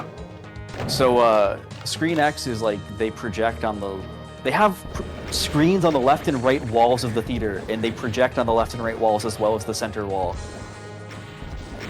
for a 270-degree view. That sounds movie. really cool if you have a format that is properly built around it, and it seems like they don't. So they I mean, Like, does it even do anything for most movies? Like, so the only movie that was available, I went and saw Thunderbolts because it was I wanted to see this thing the second I could. And the movie's pretty good actually. I haven't liked a Marvel. yeah, I've movie heard in a while. it's one of the better modern ones. I have heard people be like, it's pretty alright. It's like they made one like they used to make them in like 2013. So relatively standalone. The ending isn't like a bunch of lasers being shot at each other. Mostly shot in real locations. And an It actor feels from like a real movie. 2006 reprising a role. Really charismatic cast. It's pretty good. Okay. That movie, they shot with the special camera for this, which is basically 3 cameras duct taped together. It's 3 cameras, one aims forward like normal, the other 2 are off at an angle left and right. So about half the movies in Screen X, sometimes when they're outside and you get like the vista expands and you see like, oh, the whole desert and your left and right peripheral vision, and it's kind of cool. 99% of the rest of the time that they go to a Screen X scene is like Sentry is in the center frame and he's talking, and out of your left eye to your left you can see the top half of Bucky's head out of focus. That's, you know, Because they didn't protect those left and right views to be like, let's make sure that stuff is framed here in a way that is like there's something for you to look at. that is exactly what I thought we were gonna be. It's whatever just happened to be there that the camera was aimed at. So I'm not joking. It's a blurry top half of Bucky's head in the scene. That's what is on the corner of my eye the whole time. That's basically what it is for the whole. Yeah, that makes sense. I'm sure there is a movie you can easily make it. Well, not easily, but you could definitely make like a real strong film using that technology. They But like, apparently filmed you'd one have of to the make Sphere it concerts and put it out from in the that ground format. up for that. You can't be like, oh, we're gonna jerry rig this into like Yeah. no. It can't just be bonus footage on the left and right Yeah, for a movie and that no is one's otherwise not and you're not helpful. gonna get enough movies to justify that technical. So it's like, no, I'm sorry. I'm glad I saw it. It is very stupid. I can't recommend it other than if it's in your town and you think it sounds stupid, you should try it once. I don't know if I'll ever see a movie in that format again. You're in like the Cleveland area, right? I'm from Cleveland, but I live in Columbus these days. Oh yeah, yeah. I have a bunch of family. I think I mentioned this in Dayton, Cincy, Columbus area. Yeah, Dayton's cool. I got a brother who lives in Cincinnati. Dayton is like, the Dayton to Cincy ratio is like maybe the most egregious suburban sprawl on the continent. Like, it's just... Did you need both of them right next to each other? No, it's they used to be two different cities, but they have just been growing out and getting closer and closer to each other. Yeah. Like downtown Cincy is like an 45-minute drive to downtown Dayton, but it's just everything in between is just filled.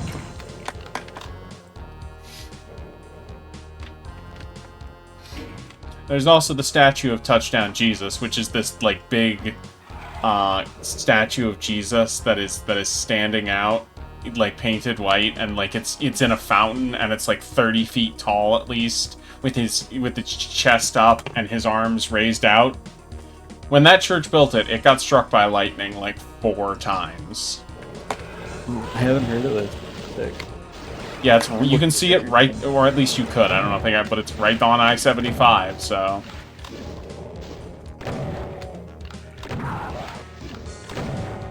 There's some pretty good local pizza chains in the Dayton area. I don't know if you've ever had Casano's or Marian's. I quite like those.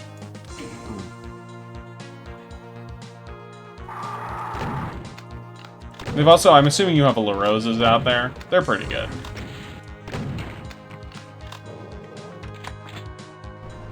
I don't know if we have them. Yeah, my parents are from there, so I like, but different parts of it. We don't have those in like. I'm looking at a map of the locations. We don't have. I've never seen one. Okay, So yeah, they're only like in Cincinnati. that makes sense. Have you had the chili? Have you had Skyline?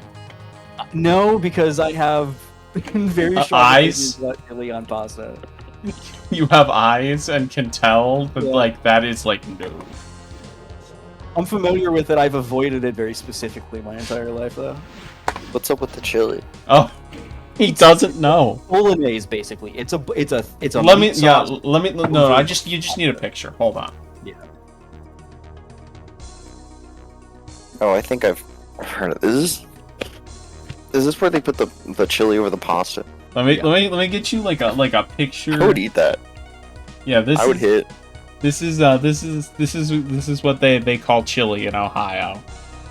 Okay. And they do this have is regular Cincinnati chili. thing. They do have regular chili. Yeah. I disown Cincinnati chili.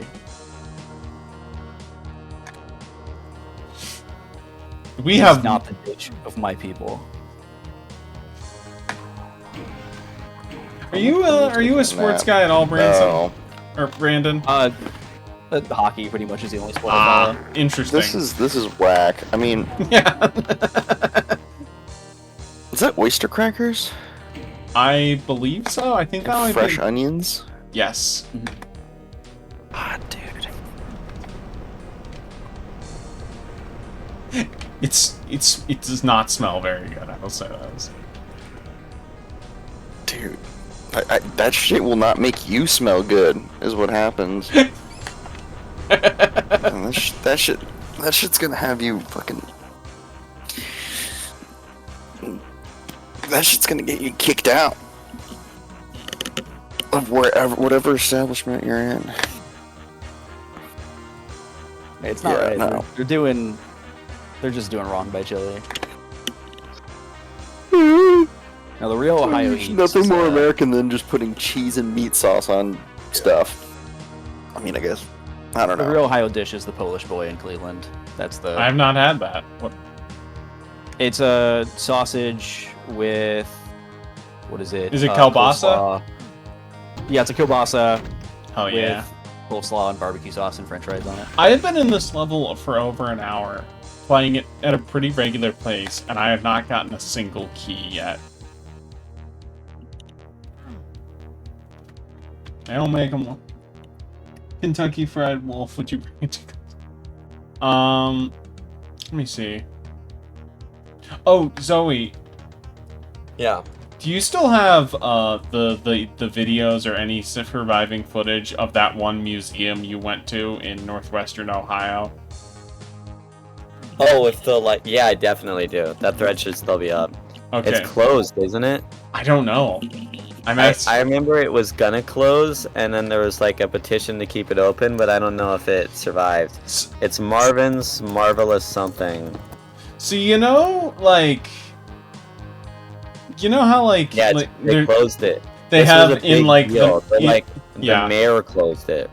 Oh, The mayor club. This was like a huge deal. There was like there were like protests. I mean, I get why you shut it, but you probably should have preserved some of No, that. they did not shut it for like woke reasons. They shut it to put like a Kmart there. Oh, okay. Yeah. Fuck America.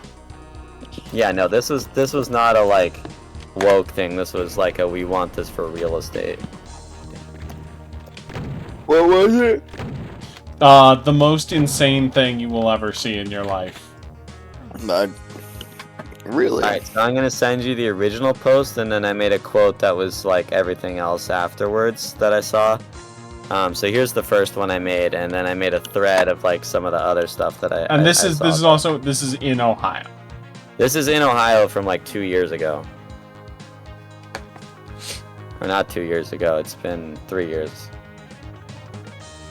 Oh, I think I've seen this. I mean, I'm sure you saw it when I took it. Brandon, are you looking at this? I remember this. You gotta have sound on, by the way. Yeah, you do. I'm watching it. And there's more. There's Yeah, I posted a thread of the other one. It is a shame that neither of us, despite living relatively close to it, can go visit this. It's anymore. gone, yeah. Yeah, I'm pretty sure there's like a Kmart there. This is sick. Yeah, did you see the quote tweet and there's more? Yeah, I'm looking at the other one right now. Oh, you've got to be fucking kidding. Oh, okay, you can make the things go down. We're fine. Everything's fine. Whoa, the Spanish Inquisition thing? Dude, the Spanish Inquisition thing was very funny because it was also one of, I felt like, the laziest ones. Like, they barely move. Mm-hmm. Oh, the thread's broken. There were like 10. What the fuck? Is it broken for you guys too, the thread? I'm seeing them. Oh, okay, it must just be broken. They had a Taiko drum machine. I'm seeing. I would love to meet. Yeah, a that was funny Taiko because drum it master. also was just an arcade. I just took pictures of the like animatronics. Yeah, no, it's working for me. I can see them. All right. I'm a big fan of animatronics. So I'm glad I. This was Yeah, one. these are all like, I mean, it was essentially a museum. They got the B-boy.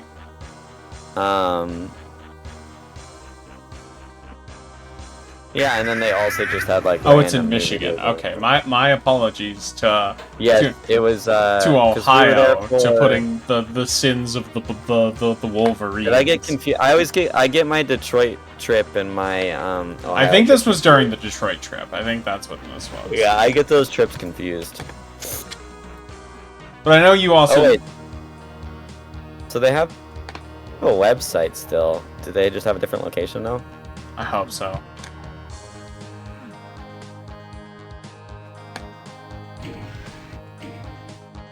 Okay, so it says they're moving, but there's no updates about it yet. Okay, so I assume all of this stuff is in a warehouse somewhere. Yes.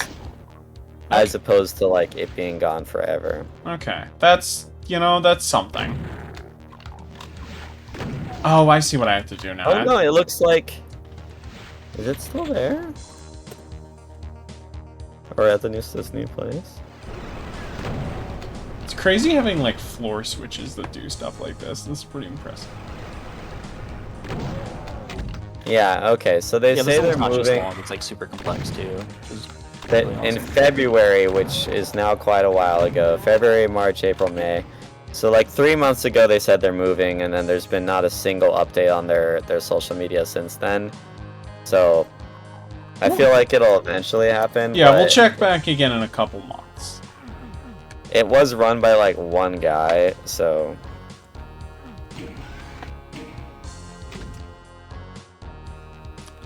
If he does a GoFundMe, I'll give him money.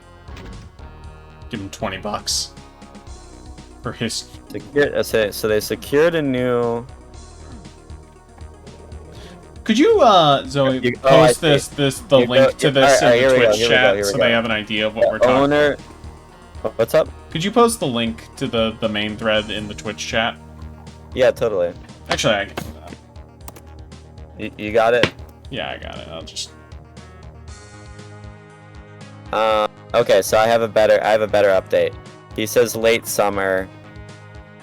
Late summer. Okay. He says he's already acquired the space. It's just not open yet. That makes sense. Alright, that's good. What a happy... I'm glad because it seemed like it was just gonna be gone forever, and it is like, yeah, it's hilarious that they have like really racist shit, but like it is history. Yeah, no, you gotta... Someone's gotta look at that. Someone put a lot of time and effort into that racism. And how do I get up? That's the next question.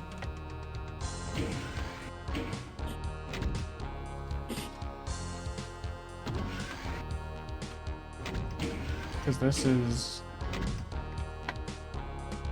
is the big thing that I'm thinking of. Any of you like Remedy's games, like Control? Yeah, no, I the only one I've played is a little bit of Max Payne 1, but their stuff is definitely on my list. I want to stream. You know, they have like a new game coming that's basically their take on like Deep Rock Galactic, but set in the Control universe. Oh, that's cool. It's got a closed playtest right now with an NDA, so if someone was in it, they wouldn't be allowed to talk about it. But they could say that Deep Rock Galactic goes on sale for really cheap, and you could, you can always play that instead of whatever new games come out. Okay, this is a lot of fight.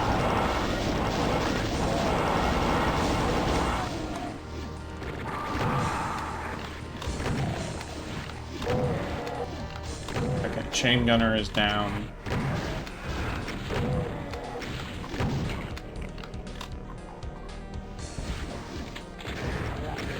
Fucking.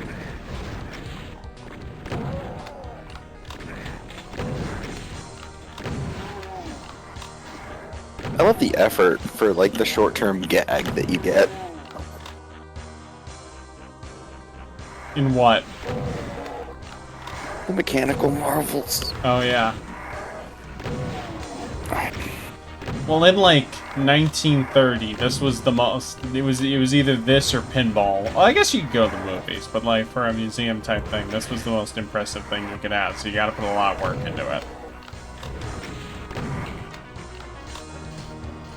Okay, that's some health. That might even predate pinball having like flippers too. The first like decade of pinball is like you pull the thing and it just goes.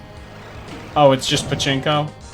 Yeah, the first like they had to add the flippers because to make it so it wasn't Just falling under gambling. gambling laws. Yeah, and that was like the 40s or something.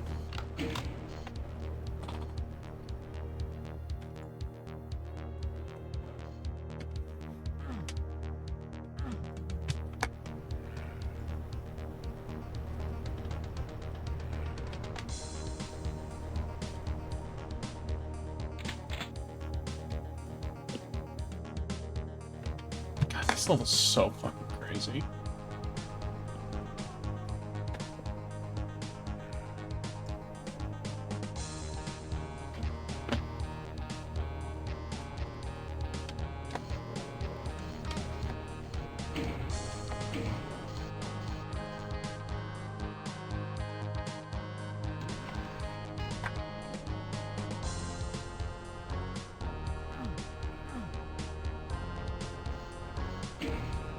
Okay, let me see.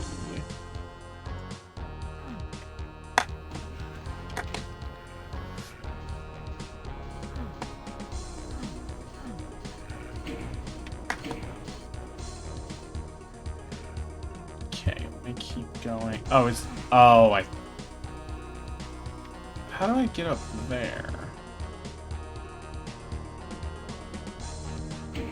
Oh, I see. Okay. Now I understand.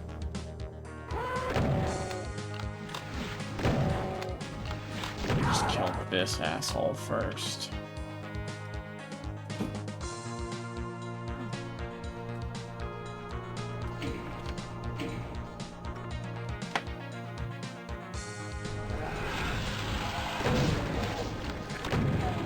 Oh god. Oh. Motherfucker. Fucking hate chain gunners, man.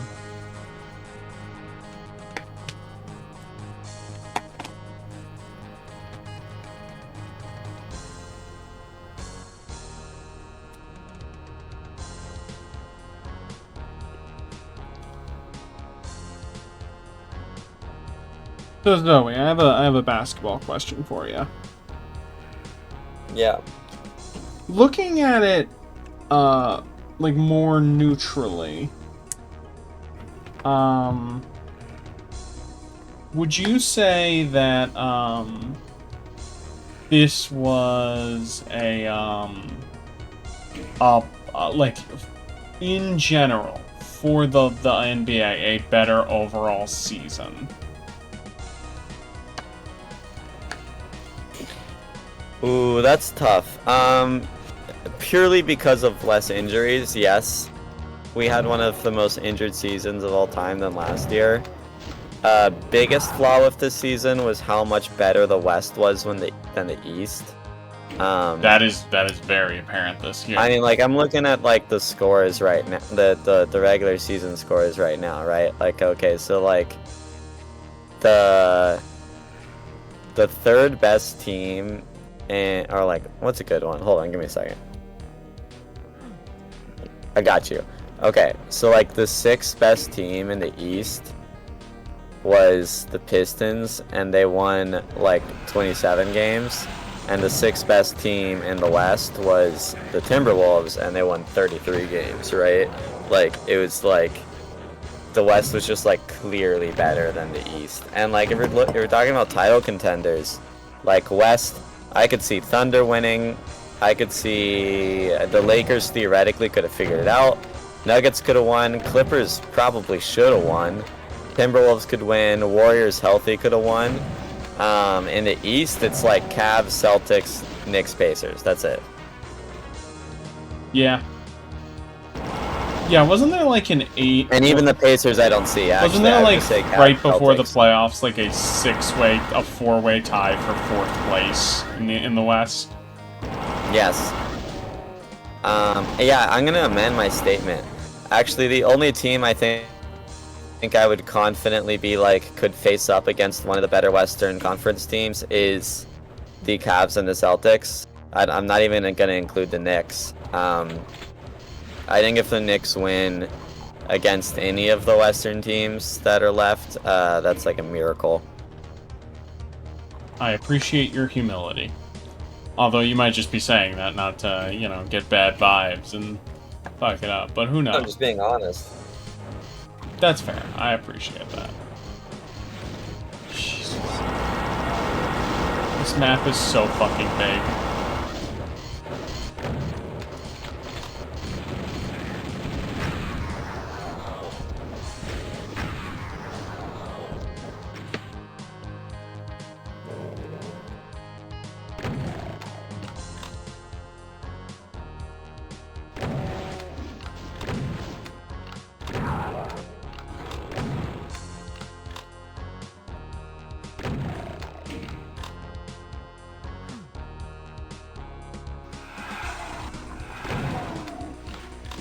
Stop using so much shotgun ammo. I'm starting to run a little low.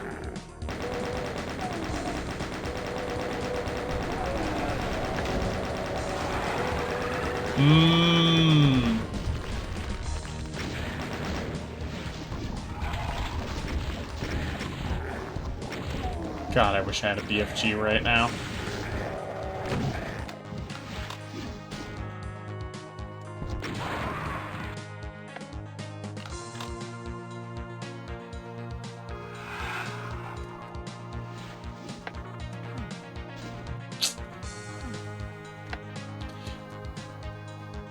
Oh, also, I have one other important question to ask. Do you think the league rigged the draft? No, I don't understand why. This one kind of pisses me off. It's hilarious that this happened, but like, why are people under the impression that the league wants the Mavericks to be like? Well, no. The implication that I've heard is they're making it up to the Mavs because they rigged it for the Mavs because they traded Luka. I still think if they were gonna rig it for a team, I can think of like 5 teams they would have rigged it for that aren't the Mavs. Like, and then also, if we're being honest, Nico wanted that the GM. No, Nico hated. He wanted that trade so bad, right? Like that was not. There was no like. He was getting pissy about it. He was defending himself. Like, it was very obvious that he thought that trade was a good idea. So, like, no, I don't buy that at all. Okay, I wanted to bring it up.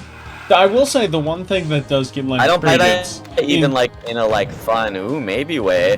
No, I think I could see. I'm looking at who had a chance for it. I could see them doing it for the Spurs because that would be funny to have him with Wemby.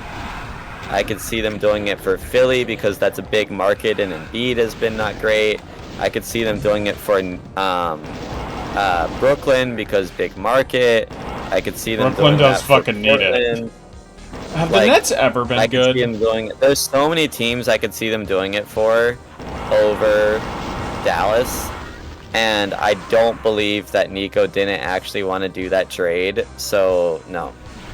Okay, I just want to say I wanted to bring it up because it was something that I've seen a lot of YouTubers and stuff and people talking about, and I wanted to get the Zoe take. No, I understand what people are saying. I mean, the odds are insane. You know what the odds were, right? Like 1%? 1.8%. They went up, they were 10th on the draft simulator, sorry, not the draft simulator, on the draft lottery. And they had a 1.8% to have a number 1 pick and an 8% chance to even have a top 4 pick. And they went up 10 and got probably the best prospect since. I mean, we just had Wemby, so it's like since Wemby, but like even like before Wemby. I will say the one thing that does make it seem like, well, maybe, is the fact that, like, the league did change policy to, like, make it, like, or at least I heard that they changed policy to make it less open. Which is like, Well, I mean, there's a lot of debate over the way they changed the policy. I mean, I strongly disagree with the idea of that it should be like the football's strategy of just like, and I think it's no. Kind I of will like, say I want to on this note. Adam Schefter, I think, was like they should do a draft lottery in the NFL, and I strongly disagree that they should bring that over. I here. agree. I think it's different types of things because NFL teams don't tank. Yeah, no, because you know what? Because if you get tanked, you might fucking like die. Can you imagine a team tanking after what just happened with Dallas? All these teams that tanked to get a chance at Cooper Flag, and Dallas, who was going for the playoffs, got Cooper Flag, the number 1 pick. That I think it might have worked. The whole point of changing the draft was to stop teams from tanking. And like, I think there are a lot of teams that are gonna be like, what's the fucking point? Like, if Dallas can win with a 1% chance, why should we try to lose? And that's the goal. That is the goal, is to stop having teams try to lose. So like, I think this may be good for the league. Do you think, I don't know if you know enough about the sport, do you think baseball should do something like the NBA draft? No, because I don't know a lot about baseball, but my understanding is baseball's like, the way they like have players come from like minor leagues, college or whatever is very different or something. Because the minor leagues exist in there. Yeah, I don't really understand. It seems like it's similar to soccer a little bit too. Like it's like drafts that wouldn't work in those leagues. The baseball is the one sport in America where there's enough infrastructure where you could do what the UK soccer clubs do and be like, "Hey, major league team, you're in the minor leagues now," which would be very funny. I think. Oh, relegation. Yeah, I think we would want to. love relegation, dude. I think relegation. I think even for stuff that I think it would be stupid for, like the NBA It'd be or funny. whatever. It'd like be crazy. They shouldn't boo that. It would be relegation is the funniest thing in sports. Yes. The idea that you can just be like, no, you are a minor league team. Other city, you now have a major league team. No American institution would agree to it. But it'd be so fucking funny. Yeah, no, I mean, it's a bad idea for the NBA, it's a bad idea for NFL, but it would be so funny. And baseball, it might be a good idea. Baseball, I think it would be a good idea. I could see it being, like, actually a good idea for baseball, where, like, it's stupid as fuck to do it for Yes. the NBA or the NFL. But hold on, let's look at, who would get relegated in the NFL? Brandon, could you chime in? Do you think this could work for hockey? As the resident hockey guy of the stream now. I don't think I really. So wait. So relegation, you kick a team down to the minor league. Why do you do that? Because they're Because too they're bad. so bad. They're too bad. Okay, so my Blue Jackets go down to being a minor league hockey team. Yes. Yes. So the Savannah Bananas can be a major league hockey team. Yes, that's the other thing. It's A what we team deserve, honestly. A team that is, like, really good. And you can come back. The That's the thing. It's not gets permanent. so up. It's You can change, yeah. Yeah, it's like you know how like Smogon like tiers work in Pokemon where you go from overused to underused? Yeah. That it's like that but for real sports. Where it's like you're not good enough or viable enough. Oh yeah, no, you would hate it. But it'd be really fucking funny. I could do with more chaos in my sports. But I don't know if I guess my other question is, does hockey have a viable enough minor league scene where it would make sense to? Because that's No, the minor leagues in hockey basically just exist to feed the major league teams. Yeah, okay, then you can't do it. No, so like Cleveland has a minor league hockey team, and it just exists for the Columbus team to get players from. Yeah, okay, exactly. Andy, I'm about to give you 2 sentences that are gonna completely change your mind that they should actually do relegation for NFL. The 2 teams that would be relegated would be the New England Patriots and the the Cowboys. Oh, No, the Cowboys. So if you look at the last 20 years, it wouldn't have been last year.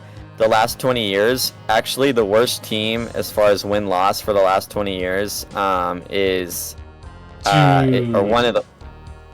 Oh no, I misread this. Oh, okay. I'm sorry.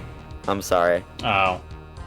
Okay, but still, if we're gonna just look at the last year, if we're gonna do it how it actually happens, which is year by year, the worst team of the last year was the Patriots, so the Patriots would have got relegated. That would be the funniest fucking thing of all time. Yeah, so I was talking about 20 years, but if you just look at like last year, I thought there were teams that had worse. I thought it was like the Raiders or the Browns that had worse. The Panthers actually. Not the Browns. The Panthers. How many wins did the Browns have? 3. No, the Browns had 11 wins. Are you looking at the 2024 season? Oh shit, I'm so stupid. I was looking at 2023. Okay, yeah. Yeah, they went to the playoffs that year. Browns had 3, Titans had 3, Raiders had 3.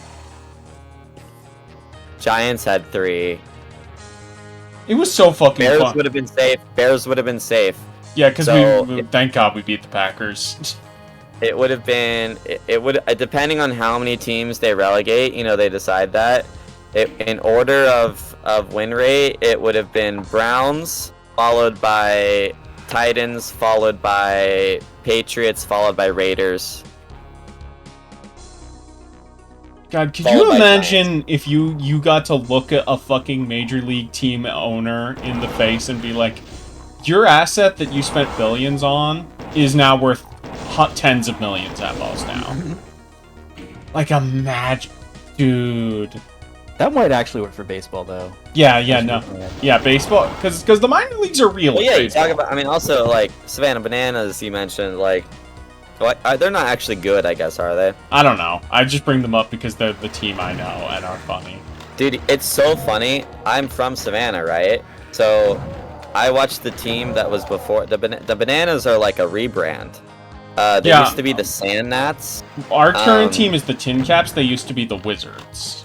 We used to go to the Savannah Sand Gnats games, and like the tickets were like $15, and you would go because it's like, you would go the same way you would go to a park. Like, I'm not joking. It's like you'd bring snacks and like, you know, there was like, if you have kids, there was like a play place and Yeah, like, yeah, no. That's how literally, minor league they were sports. so bad. But they were the worst team even in their league. They were so bad that tickets were like $15, and then it was like the same as going to a park, like a regular park. But then after I moved, this like guy comes in. I guess they get bought, and then whoever their general manager comes in and like comes up with the Savannah Bananas idea, and like now it's like tickets are like expensive, like it's like hard to go to games. Wait, for how expensive for minor league? I don't know. Let me look it up. I mean, I'm comparing it to these $15 Sand tickets, but And that was let's also see, in like Sand 2006 or whatever. It was like a little later than that, but the yeah. Columbus Clippers, I think. And the good Dayton minor league baseball Dragons. team. They their tickets are pretty cheap still. It's like 20. As a baseball fan, how should I look for like because in the NBA like different games are very different prices. Like, Yeah, that's true. look- I wouldn't really know. I look for like a team that's like a big deal or something. Yeah, I guess. I'm, again, not super... I don't, like, I know... No, I'm, yeah, okay, no, yeah, okay. So, they have a team. They have the firefighters at the Savannah Bananas is pretty much some of the worst seats are still $144. Yeah. Front seats are $353. I used to be able to get a front seat for like $15. Damn, that is expensive. What's funny is I then moved to Pittsburgh, where they have the Pirates, which is Major League, but like one of the worst teams, you know, especially when I was there. So we would do the Pittsburgh Pirates field has the best view, I think, of any baseball field in the sport. how's the shade? It's great. Hold on, I'm gonna show you it. Yeah, Okay. It is overwhelmed. Like, I don't think there's any competition for PNC Park. Like PNC Bank? No, well, yes, that's the sponsor, but I mean, like, where the Yeah, that's what I was assuming. where the Pirates play.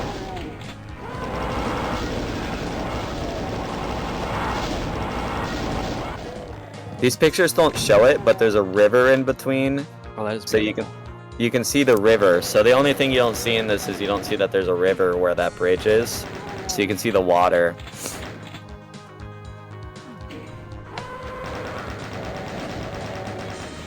And they're great because they have pierogi races. I love Pittsburgh. They have pierogi races where people dress up in pierogi outfits and then race. I mean, if you're gonna celebrate a food, you know. And you can bet on who wins the God, there was pierogi like race. a 2-year period where my local Costco stopped having like the pierogi brand that they've been using, and that was a devastating loss. I really don't think like. Oh yeah. I really do think that the Pittsburgh view, because it's like we don't have much. There's not that much of a skyline in Pittsburgh. You get the full skyline, you get a cool bridge, and then if you zoom in on this first picture I posted, you can see the water. So it's like the water is like reflecting back at you. It's so lovely. Yeah, that is great. And then yeah, it's like $10. And it's really fun because there are like weirdly intense fans. So like I remember there was a game we still lost it, but there was like we were having a like fake comeback, you know, like a false comeback. We were down like fucking 7 and then we like got to like 1 below before losing. And I went up to the nosebleeds with like these drunk like real fans and they were like losing their minds. It was so fun. Oh no. I will never watch baseball on TV, but unless I'm trying to take a nap. I'll watch playoff games. But yeah, it's Oh not- yeah, sure. No. I watch the World Series. Yeah, that's about all the baseball I can fit into my life is the World Series pretty much. But I do always tune in. If the Cubs make the playoffs, I'll watch. But yeah.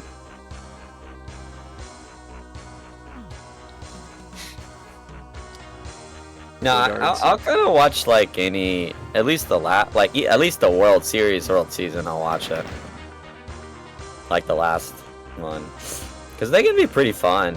I had a lot of fun watching the Tampa one.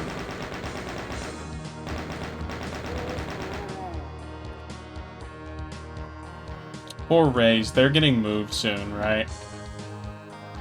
Wait, really? I think so. Or the owner's threatening, at least. That's what Rye said. Is it one of those things where they won't build a new like stadium or something? I think so, but I'm not certain. Dude, Tampa sucks. I hate Tampa. That's the vibe I've gotten. I visited a I've heard couple Fort times. Lauderdale's okay.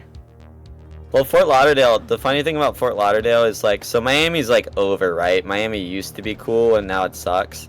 But a lot of the people that were like cool in Miami, I think like moved to Fort Lauderdale. Like they're old now, but they still are like, they were the cool Miami people and they all moved to Fort Lauderdale. Like a lot of like the gay Miami guys moved to Fort Lauderdale. I think Miami died with Gianni Versace.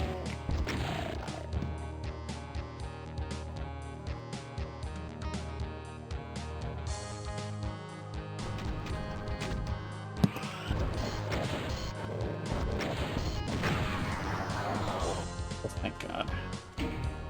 Any health is welcome.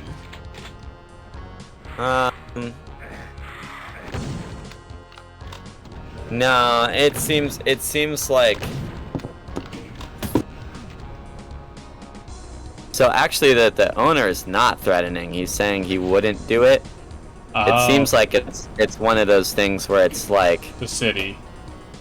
no, not the city. It's like maybe he's saying he's not gonna do it, but if there's a big enough cash payout, it's like how are you gonna trust him? Oh, okay. Right. So it's like the owner says he doesn't want to, but you know if he gets given enough money.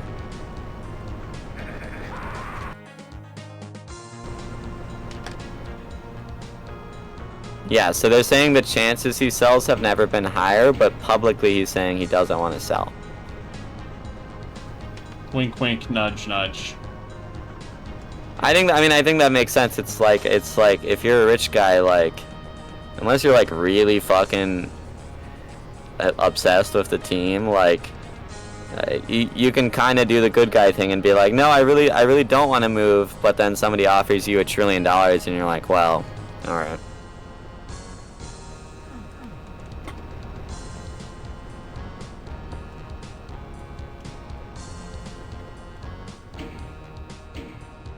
It's like that Clippers owner. I mean, he has enough money that he wouldn't need to sell, but the LA Clippers owner. Is Donald I think if Sterling somebody- alive? Yeah, he's alive. He's just hiding. Okay, I wasn't sure.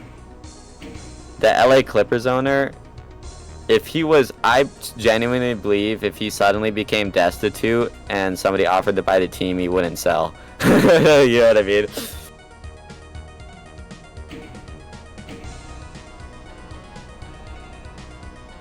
He's so funny because he's fat, so he like can't stand up excitedly during the game, so he just sits in a chair. So when he gets excited after a basket, he just kicks his legs up and down and swings his arms around. Oh, this It's really puzzle funny. Sucks. He's just like a fat bald guy. He just kicks his legs up and down every time a basket happens.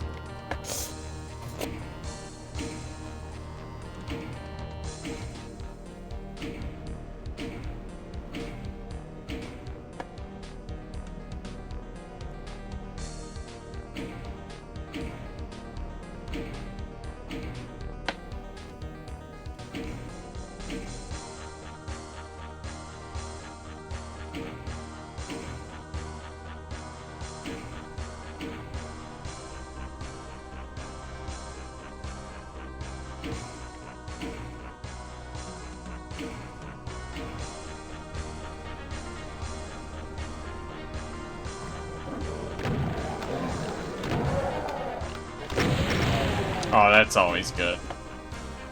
Nice to have, like, 1,000 explosive barrels kill, like, 20 fleas. Alright, let's keep moving.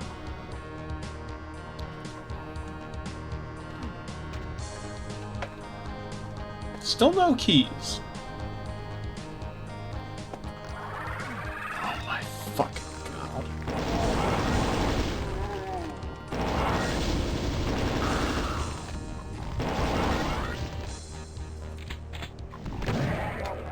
Gotcha.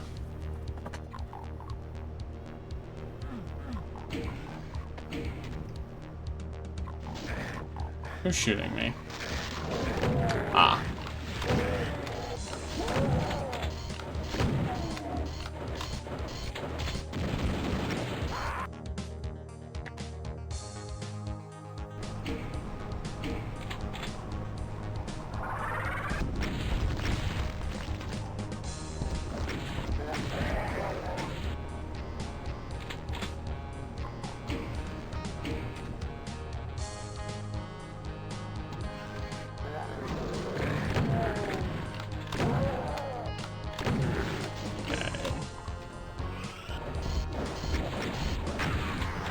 Are there any other sports hypotheticals I can throw your way?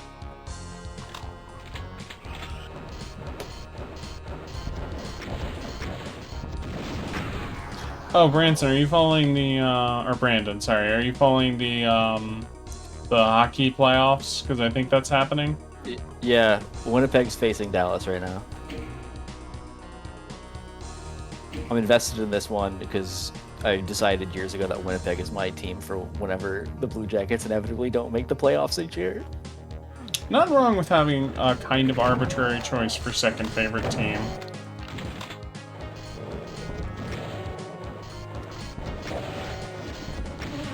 Yeah, Winnipeg's behind 2-3 in this series, so Okay. it's kind of a must-win. Is it at a best of 7?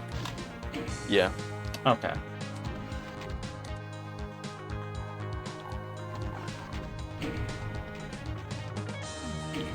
Back out here.